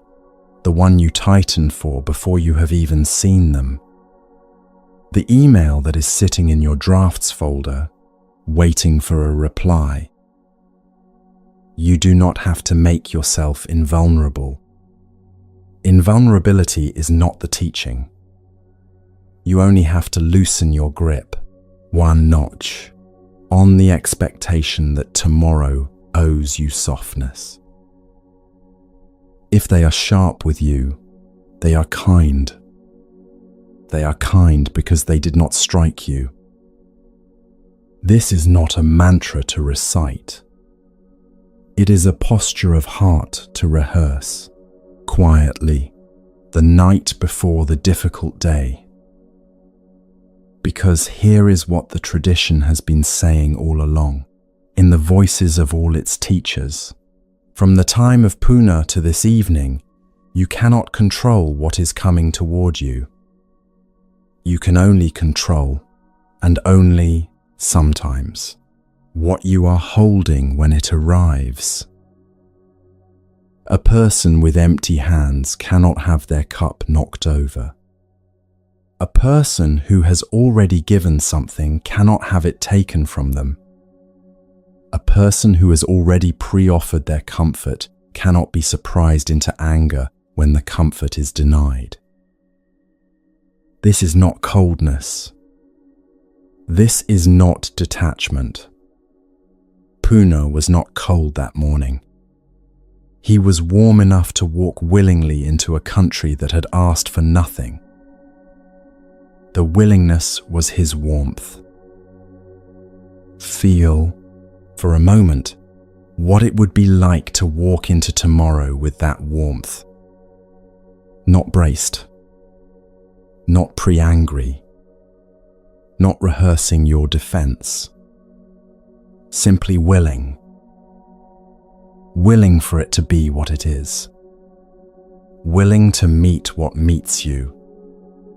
Willing to find, as Punna found, that most fierceness is surface, and most surfaces soften in the company of someone who is not afraid of them. Notice the softening that might already be happening in your body just from imagining this. The shoulders coming down a 1/4 inch. The jaw letting go of a clench you did not know you were holding. The willingness lives in the body before it lives in the mind. When the body agrees to stop bracing, the mind follows a moment later. You can rehearse this every evening before tomorrow arrives. One breath, one loosening, one quiet sentence whispered inside the chest. Let tomorrow be what it is. I will be willing anyway. This is the patience the Buddha recognized in punya. It was not the patience of someone who had not yet been hurt. It was the patience of someone who had chosen, in advance, what he was willing to carry and what he was willing to set down. Puna walked west. The sun rose behind him. The monastery faded in the distance. And somewhere in this same tradition, in a small workshop in a village far from any monastery, a different kind of patient work was being done by a different kind of teacher, a teacher whose hands knew a craft very different from walking into hostile countries. A goldsmith was beginning his morning, and he was about to teach something without knowing he was teaching anything at all, about the patience of long, slow work. Stay with the breath. Stay with Puna's willingness. The fire in the goldsmith's hearth is already lit.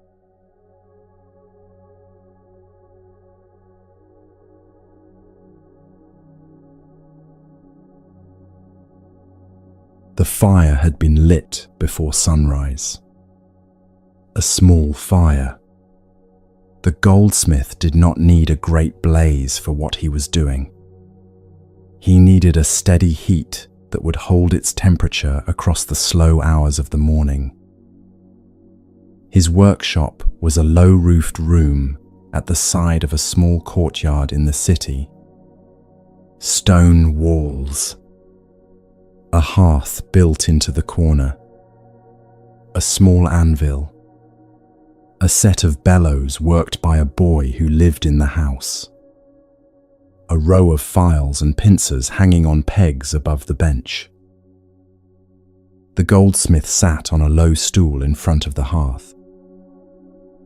His hands were the color of old wood. They moved slowly. They knew what they were doing. On the bench in front of him, wrapped in a square of coarse cloth, lay the ore. A grey lump, streaked with darker veins, heavy for its size, dug out of a riverbed many days' walk from here and carried to the city on the back of a donkey. Inside that lump, somewhere, was gold. The goldsmith knew this the way a fisherman knows the sea. He could not yet see it, but he knew it was there. He began. The first work was the coarsest. He took up a small hammer and broke the lump apart. He sifted through the fragments with his fingers. He pulled out the obvious stones, the obvious gravel, the pieces that were plainly not metal at all. These he tossed back into a wooden bowl at his feet to be discarded later. He did not linger with them. He did not mourn them. They had simply come along with the gold, and now they were going their own way. This was the first refinement. The gross impurities. The things that were clearly not what he was looking for. I want to stop with him here for a moment, because the Buddha used exactly this image when he taught about the cultivation of the heart. In a discourse preserved in the numerical discourses, the Buddha described the mind being prepared toward awakening as a piece of gold being prepared by a goldsmith. He said there are first the gross impurities, then the middling ones, then the subtle ones, and each of them is removed in its own time, at its own heat, by its own patience. The gross impurities, he said, are the ones you can see plainly. The harm you do to others in actions of the body, the cruelty in speech, the obvious cravings that pull you where you know you should not go. These are the stones in the lump. A person who is serious about their life notices them first, because they are the things that clatter when shaken. And here is what I want you to hear. The beginning of any genuine inner work is always this kind of work. Coarse, visible, a little embarrassing, sometimes, because you see what you have been doing and you cannot unsee it. The person who will not tell the truth to a family member, the person who drinks more than they want to, the person who speaks to the one they love in a way they would never want spoken to them. You do not need a teacher to name these things. Your own quiet attention will name them, if you give it a moment of silence. The goldsmith now took the fragments that remained, the pieces that still held something metallic in them, and placed them into a clay crucible. He slid the crucible into the heart of the fire.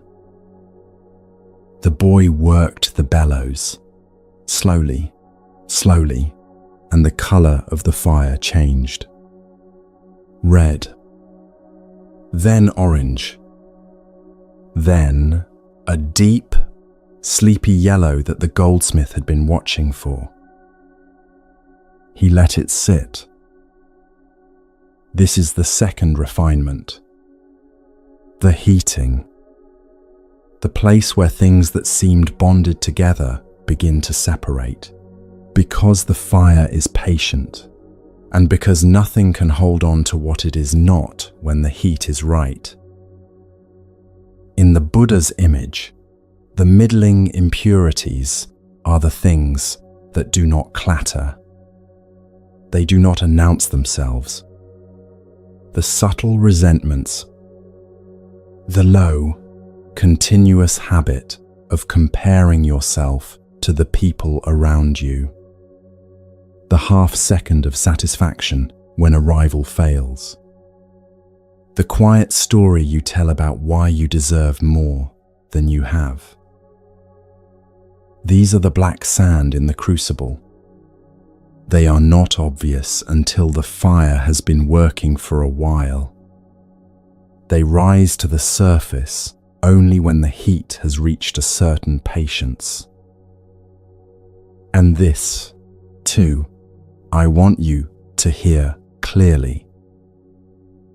This is the part of inner work that most people abandon, because it is slower, because nothing dramatic is happening, because the fire is on, the crucible is in, and you are waiting, and the waiting feels like nothing is changing, and the mind begins to say, perhaps this is not working, perhaps I should try something different, perhaps I should add more wood, open the door, take the crucible out early, do anything at all to make something feel like it is happening. The goldsmith does not add more wood. He has been doing this for 30 years. He knows the heat is right. He knows the crucible is where it should be. He knows that the slow, patient temperature is doing work that no dramatic blaze could do. He lets it sit. And while he waits, something begins to happen. The molten metal in the crucible begins to move. A thin, dark scum rises to the top. He leans forward. He lifts it off with a small iron spoon. He looks at it with the calm satisfaction of a man who knows that this rising is exactly the sign of the work being done.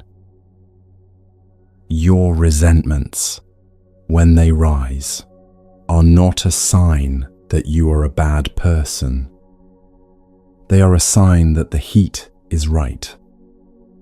They are the middling impurities coming up to the surface, where the calm attention of your practice can lift them off. Let this land for a moment. When you sit quietly in the evening and suddenly an old grievance comes back to you, vivid, embarrassing, full of a pettiness you thought you had outgrown, you are not failing. You are being worked. The fire has reached the middle layer. The black sand is rising. The calm attention of your practice is the small iron spoon. The goldsmith has been at this work for an hour now. The surface of the molten metal is quieter. The dark scum has stopped rising. He does not declare the work finished. He knows there is one more stage. The Buddha called these the subtle impurities. The finest dust, the things so small that they cannot be seen, only inferred from the color of the metal. In the image, these are the last traces of what has already been mostly cleared. In the cultivation of a human heart, these are the quiet movements that remain, even when the obvious and the middling have passed. A subtle pride in having done inner work. A quiet preference for certain people over others. A barely noticed reluctance to fully let go of a story about who you are. These are only the last visitors the fire is still working on. The goldsmith now brings the crucible out of the hearth and sets it on a stone. He tips it gently. The metal pours. It is clearer now than when it went in. He lets it cool in a small mold. He will return to it later. He will reheat it once more at a softer temperature and work with a still finer eye to draw off the last faint dust that the first two heatings did not quite reach. This is the third refinement. It is the slowest and the most tender, and the one that requires the most trust, because by this stage the metal already looks like gold, and it is easy to think the work is done. The Buddha said, of the mind being cultivated in this way, that when the subtle impurities have been removed, the mind becomes pliant, workable, soft enough to take the shape that wisdom wants to give it, without breaking under the touch. Stay with that word for a moment. Pliant. The goal of practice is not a hard, perfected mind. The goal is a soft, workable mind. One that can be shaped gently by the hands of your own wisest attention into the life that your deepest understanding would have you live. The heaviness you came in with tonight is not a stone you need to lift. It is ore, carried here from somewhere distant in your own life. Heavy for its size and streaked with darker veins, and not yet obviously precious. The fire is the practice. The patience is the refinement.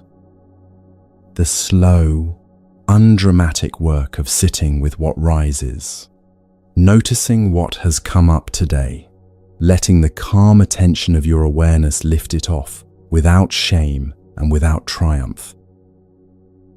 You You do not need to feel the change each day. The goldsmith cannot see the gold for most of the morning. He trusts the fire. He trusts the temperature. He trusts that the work being done in the heat is exactly the work that needs to be done. In the late afternoon, when the sun has begun to slant through the small window of his workshop, he pours the final, purest metal into the shape he has been waiting all day to make. He does not make a crown. He does not make a throne. He makes something small. A thin band of gold, perhaps, or a single smooth shape that will be given to a temple down the road, where a monk with quiet hands will receive it without any fuss, and place it on the altar, and return to his sweeping. This is the quiet truth the Buddha saw when he borrowed the goldsmith's secret and made it the image of how a human life is cultivated. We are not refined in a single breakthrough. We are refined slowly, over patient heatings, by an attention that is steady, kind, and unafraid of what rises. There is another kind of small, quiet making coming now. Not a goldsmith in a city workshop. A creature in a forest, at the edge of a long winter, who is about to do something so simple and so complete that it has been carried in the tradition for many centuries. The fire in the hearth dies down to its evening coals. The smoke rises into the dusk. Somewhere else, in a different country, a small animal is beginning to move.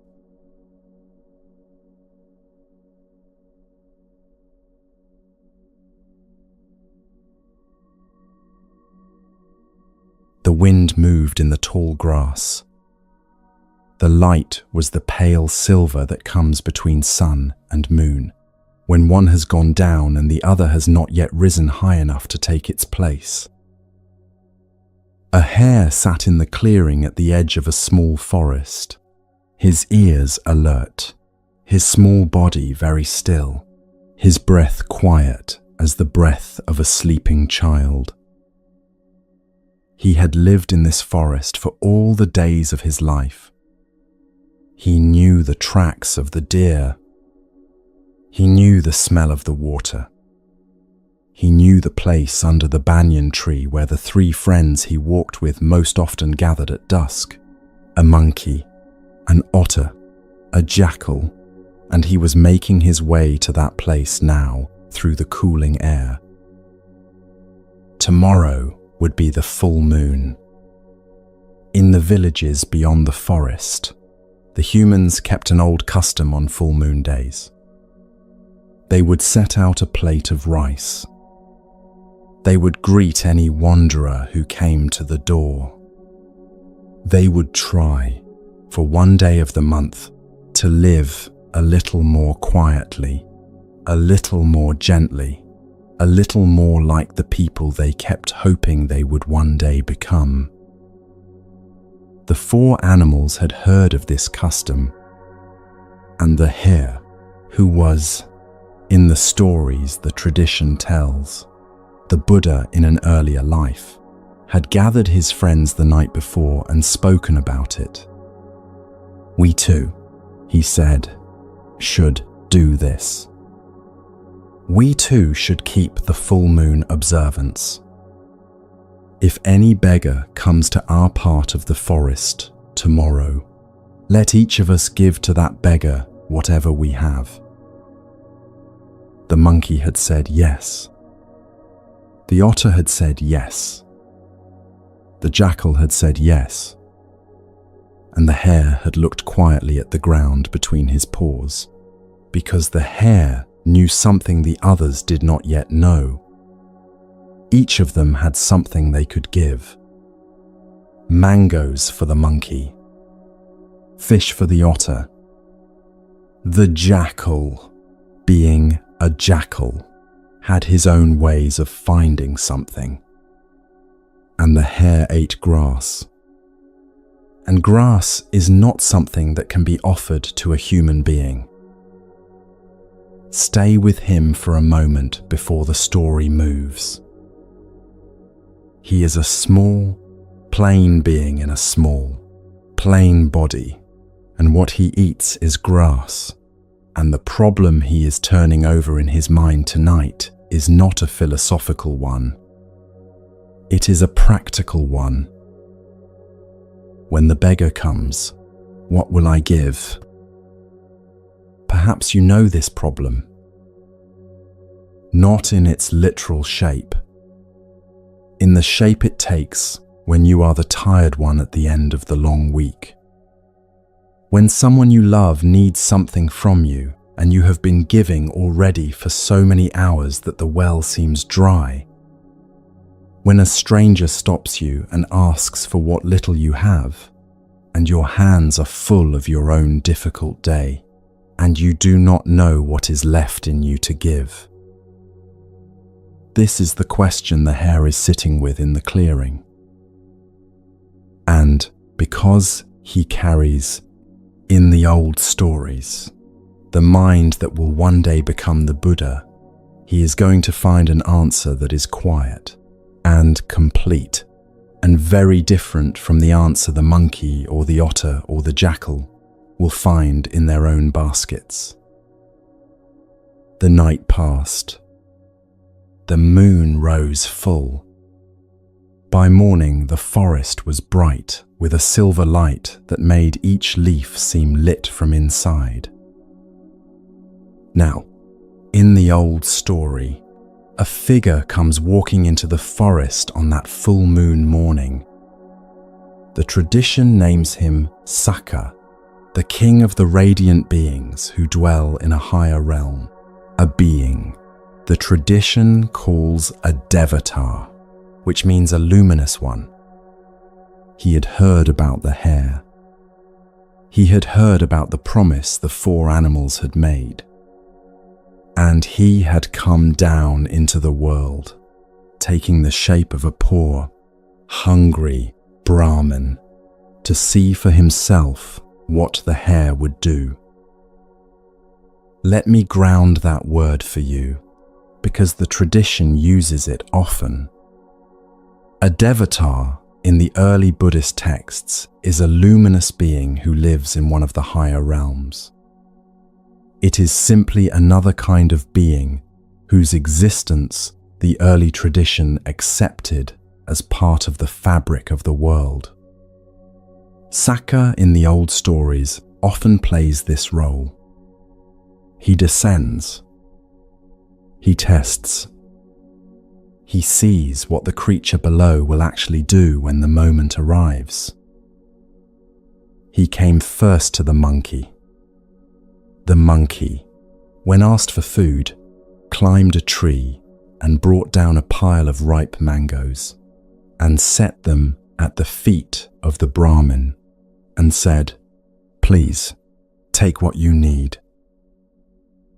The Brahmin smiled gently and thanked him and walked on. He came next to the otter. The otter pulled a string of silver fish from the place by the river where he had set them to keep cool and laid them on a broad leaf and said, "Please, eat." The Brahmin smiled and thanked him and walked on. He came next to the jackal. The jackal, who had found something left behind by a hunter, a portion of dried meat, wrapped in cloth, laid it down and said, "Please, take this if it will ease your hunger." The Brahmin smiled and thanked him and walked on. And then he came to the hare. The hare bowed his small head and said, "Sir, I have nothing that can be given to a human being." What I eat is grass. Grass is not food for you. But if you will wait, I can still give you what a hare has to give." The Brahmin waited. The hare asked him, "Please, make a fire." The Brahmin gathered sticks and lit a small fire at the edge of the clearing. The smoke rose straight up into the morning. The flames were low and steady. And the hare, the small plain body, the quick breath, the creature who knew the tracks of the deer and the smell of the water, walked up to the edge of that fire and offered his own body to it and leapt. Stay with that moment. Do not flinch away from it yet. The tradition tells us that as the hare leapt, the fire did not burn him. The Brahmin shed his disguise. Saka stood in the clearing in his own luminous form and lifted the hare gently out of the flames and said, "Little one, what you have done today will be remembered." And in the old story, he drew the image of the hare on the face of the moon, so that on every full moon night thereafter, human beings looking up would see a small rabbit shape in the silver and would remember a creature who had offered what he was when he could not offer what he had. This is why, in many countries across this tradition's long travels, people still look up at the full moon and see the shape of a rabbit inside it. Let the story breathe for a moment. I want to be careful with you here, because the literal image of a creature leaping into a fire is not the teaching. The teaching lies underneath the image. The teaching is about what giving actually is. When you have emptied your basket and the beggar is still standing at your door. The monkey gave mangoes. The otter gave fish. The jackal gave the meat he had found.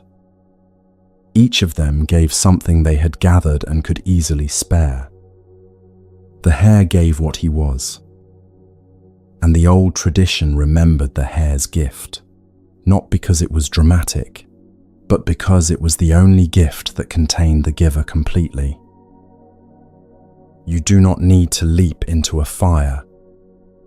The story is not asking that of you. The story is asking a quieter thing. When you have reached the end of what you have, can you offer the one thing that no one else can give? The quality of your attention, the warmth of your presence, the simple, complete offering of who you actually are, in this room, in this hour, to the person in front of you. A parent, at the end of a long day, sits by their child's bed and tells them they love them. Nothing else is given. No gift is produced. And the child, feeling that presence, is held.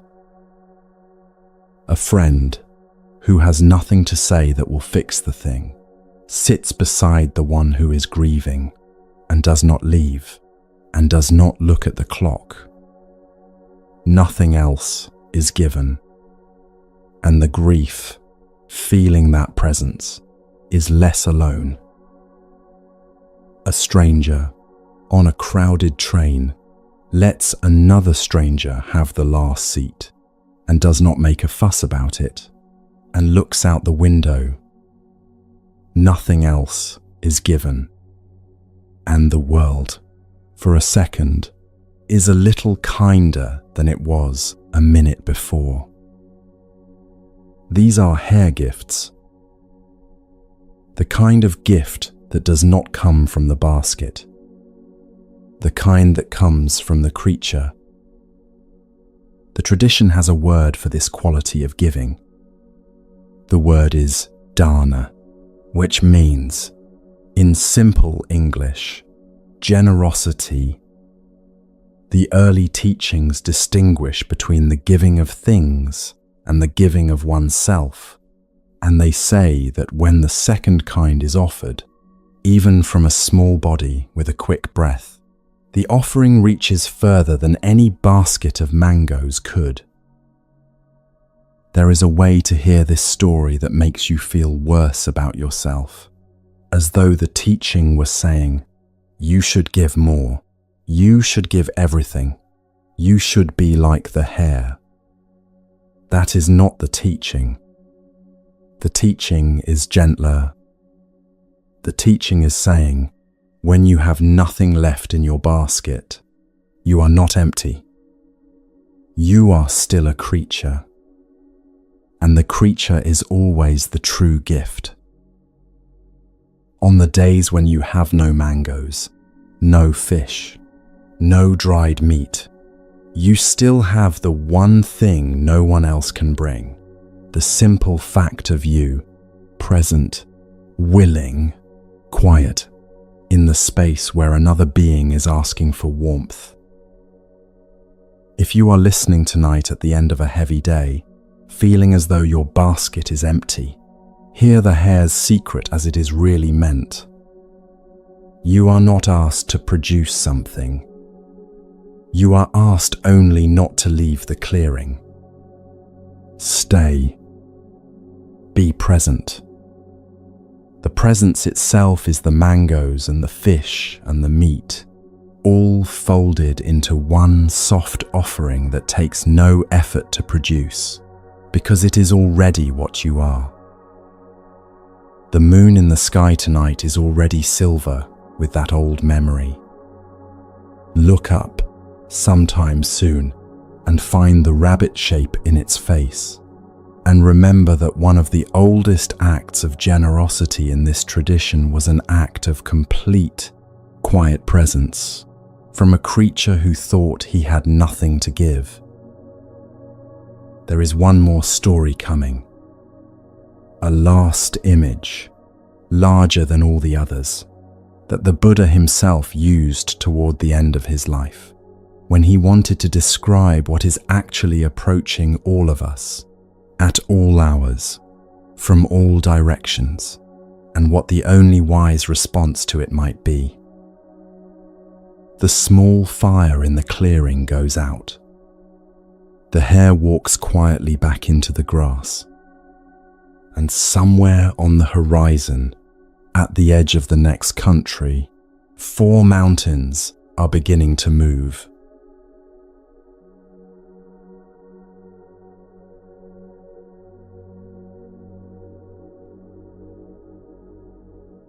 The dust of a long afternoon had settled on the shoulders of a tired king. He came into the grove in a sandalwood carriage, with a small retinue around him, and he stopped the carriage some distance from the place where the Buddha was staying, and walked the rest of the way on foot, as the custom of that time required of a king who was visiting a teacher. His name was Pasenadi.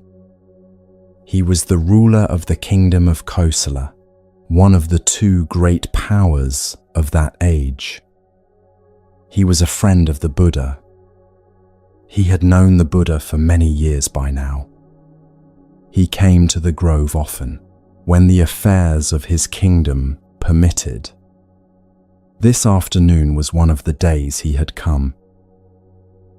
He arrived at the small wooden hut at the edge of the grove, where the Buddha was sitting in the shade, and he bowed and sat down to one side and said nothing for a moment while his breath slowed. The Buddha looked at him kindly. "Great King," he said, "from where are you coming at this hour of the day, with the dust still on your shoulders?" Pasenadi smiled a small, tired smile. "Venerable Sir," he said, "I have been about the work of a king. I have been at the borders, looking at the reports. I have been at the treasury, listening to the accounts. I have been in the council hall, settling disputes. I have been doing what a king like me spends his days doing. The Buddha sat quietly with that for a breath. Then he said, "Great king, suppose a man came to you now from the east. A trustworthy man, a man whose word you had always found to be true. And suppose this man, coming before you, said, 'Sire, may your majesty know, I have come from the east. I have seen there a great mountain, as high as the clouds, rolling this way, crushing everything that lives. Do what you can do.'" The king looked up. "And now suppose," said the Buddha, "that a second man came to you from the south with the same news, and a third man from the west with the same news, and a fourth man from the north with the same news. 4 mountains rolling in from the 4 directions, crushing everything that lives, and you are in the small circle of earth where they have not yet arrived. What, great king, would you do?" Pasenadi sat with the question. He was a clever king. He had a treasury. He had an army. He had ministers, chariots, elephants, a wall around the city. He had the whole apparatus of a powerful life. And he sat with the question as a person sits with something true that has just been placed in front of them, and he knew, in his own quiet knowing, that the apparatus would not help. "Venerable sir," he said at last, "when such a great terror has arisen, when the destruction of human life is so difficult to avoid, what else can be done? What else is there to do but to live by what is true, to act with kindness, to do what is skillful while there is still time?" The Buddha looked at him for a long moment. "I declare to you, great king," he said, "I announce to you, old age and death are rolling upon you." The king sat very still. "Old age is one mountain," said the Buddha. "It is rolling from one of the 4 directions. It is a slow mountain. It cannot be stopped. Whatever you have, it does not care. A king's body turns grey the way a farmer's body turns grey. Sickness is another mountain. It comes when it comes. A treasury will not turn it back.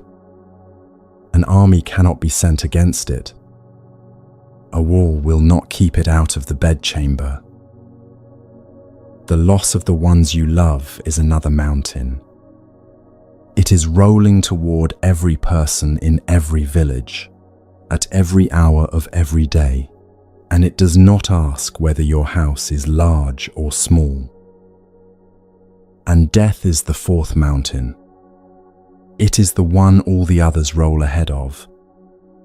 It moves at its own pace. It does not negotiate. When the 4 mountains are rolling upon you, great king, said the Buddha, what is there to do? Pasenadi bowed his head. Venerable sir, he said, when the 4 mountains are rolling upon me, what else is there to do? What else is there to do but to live by the Dhamma, to act with kindness, to do what is skillful while there is still time? Let the whole conversation sit for a moment before we move. This is one of the most straightforwardly honest teachings in the tradition. The Buddha is not offering the king a trick. He is not promising him immortality. He is not offering him a way to stop the mountains. He is simply pointing, with a kind and unflinching finger, at what is actually the case, and then asking the only question that has any real weight once the case has been seen. What will you do? The image is severe, but notice what the severity does. It clears the small confusions away. When you picture 4 mountains rolling toward you from the 4 directions, a great many things you were worrying about an hour ago become small. The argument with the colleague, the unread email, the thing your neighbor said, the shape of the body in the mirror, the number in the bank account. These are small hills. They are not mountains. There is something therapeutic about letting the real size of things come back into view. The heaviness you have been carrying this week, the real heaviness, is usually not the small hills. It is the quiet knowledge, underneath everything, that time is moving, that people you love will not be here forever, that your own body is going in the direction all bodies go. When you name the real thing, the small hills stop pretending to be mountains, and the air in the chest loosens a little, because the mind is no longer fighting a shape it could not name. This is one of the medicines the Buddha keeps offering across these stories.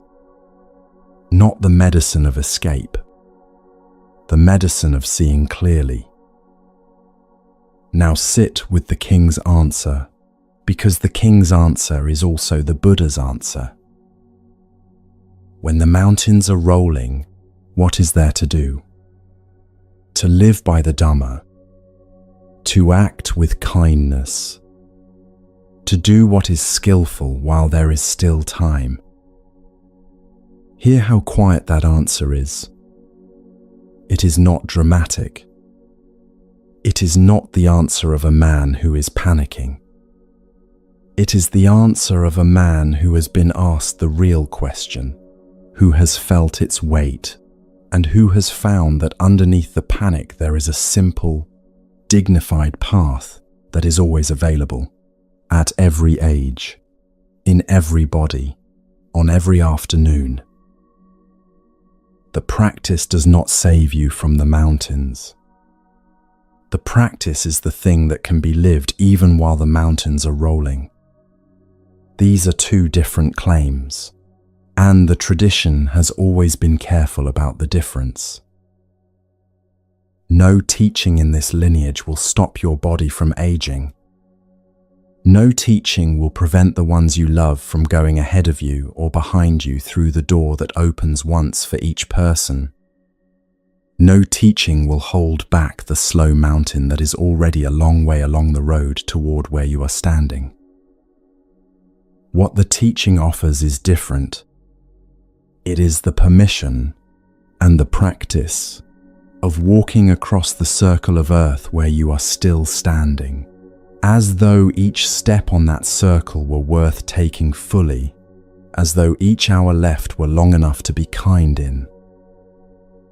The kingdom is rolling toward its end, and in the circle of earth where you are standing, you can still turn to the person beside you and speak gently to them.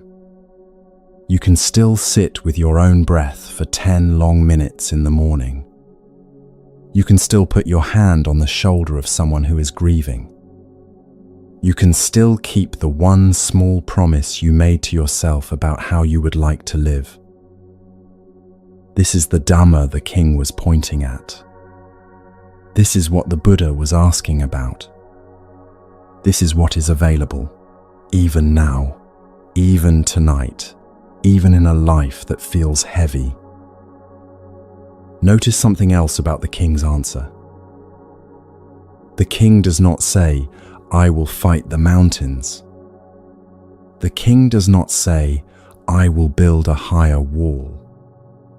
The king does not even say, "I will try to live longer." The king says, "I will live by what is true." Living by what is true is not a heroic act. It is a small and steady act. It is the way a person sweeps a floor when no one is watching.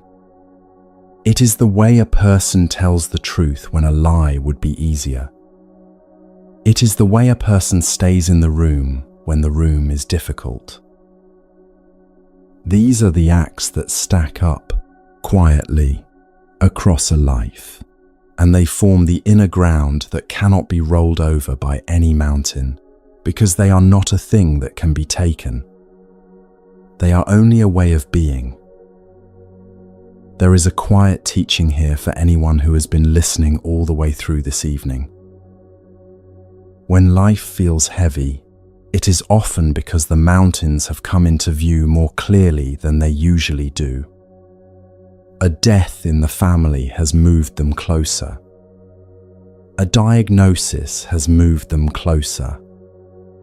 A birthday with a new number has moved them closer. An ordinary Tuesday has moved them closer for no reason you can name. The heaviness is not a sign that something has gone wrong in you. The heaviness is a sign that you have seen something true, and your small body, carrying a lot of ordinary responsibilities, is registering the size of what has been seen. The answer is not to unsee it. The answer is to respond to it with the practice. Light a candle. Call the person you have been meaning to call. Forgive a small thing. Eat slowly.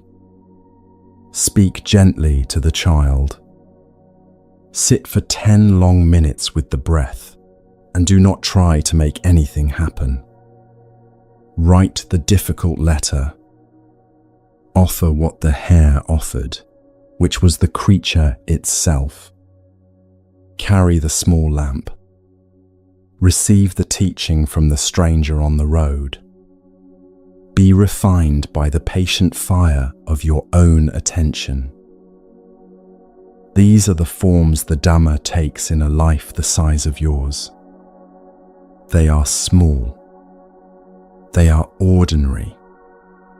They are also, according to the oldest voices of this tradition, the only things that have any real weight when the mountains are rolling. King Pasenadi stayed in the grove a little longer that afternoon. He sat in the shade. He drank a little water. He watched the light change on the leaves above him. He did not say much more.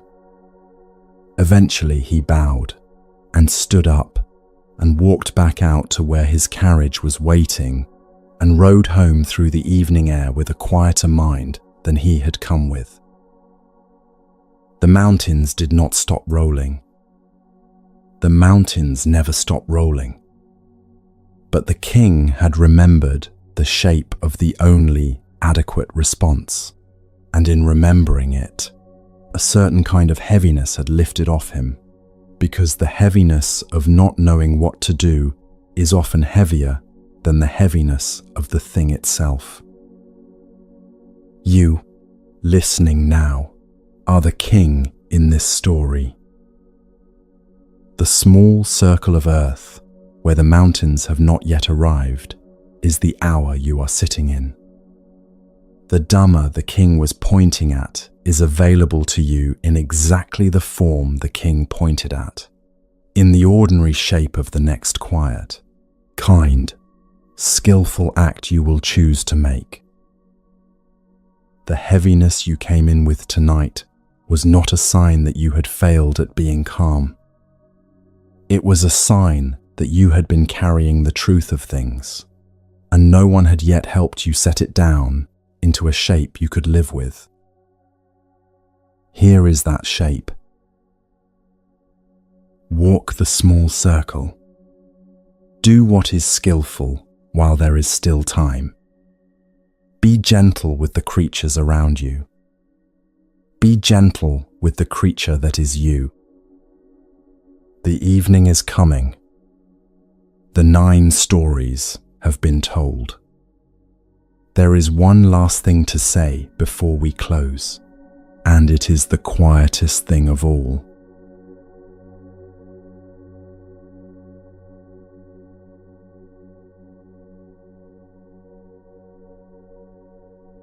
Wherever you are sitting tonight, in a bed, in a chair by a small lamp, in a car still warm from the day, let your body be where it is for one more minute before you move. The 9 stories are told. The evening has gone quiet. The house is the house. The breath is the breath. You came in with a heaviness, and the heaviness has not been taken from you. That was never what the tradition promised. What the tradition offers is different. The heaviness has been set inside a wider room where it is no longer the only thing present. Around your heaviness tonight are a widow who became a teacher, a fisherman's son who became a mountain, a musician who stopped tuning his strings, a young monk who remembered that this day is the only day, a seeker who met his teacher on an ordinary road, a monk who walked without fear into hostile country, a goldsmith at a patient fire, a hare who offered what he was, a king who learned what to do when the mountains are rolling. You are in their company now. Breathe out once, slowly. And if you are very tired, let yourself sleep in a little while, in the company you have been given. May your next hour be gentle. May your next day be skillful. May the small circle of earth where you are still standing be enough for you tonight to live a little more kindly inside.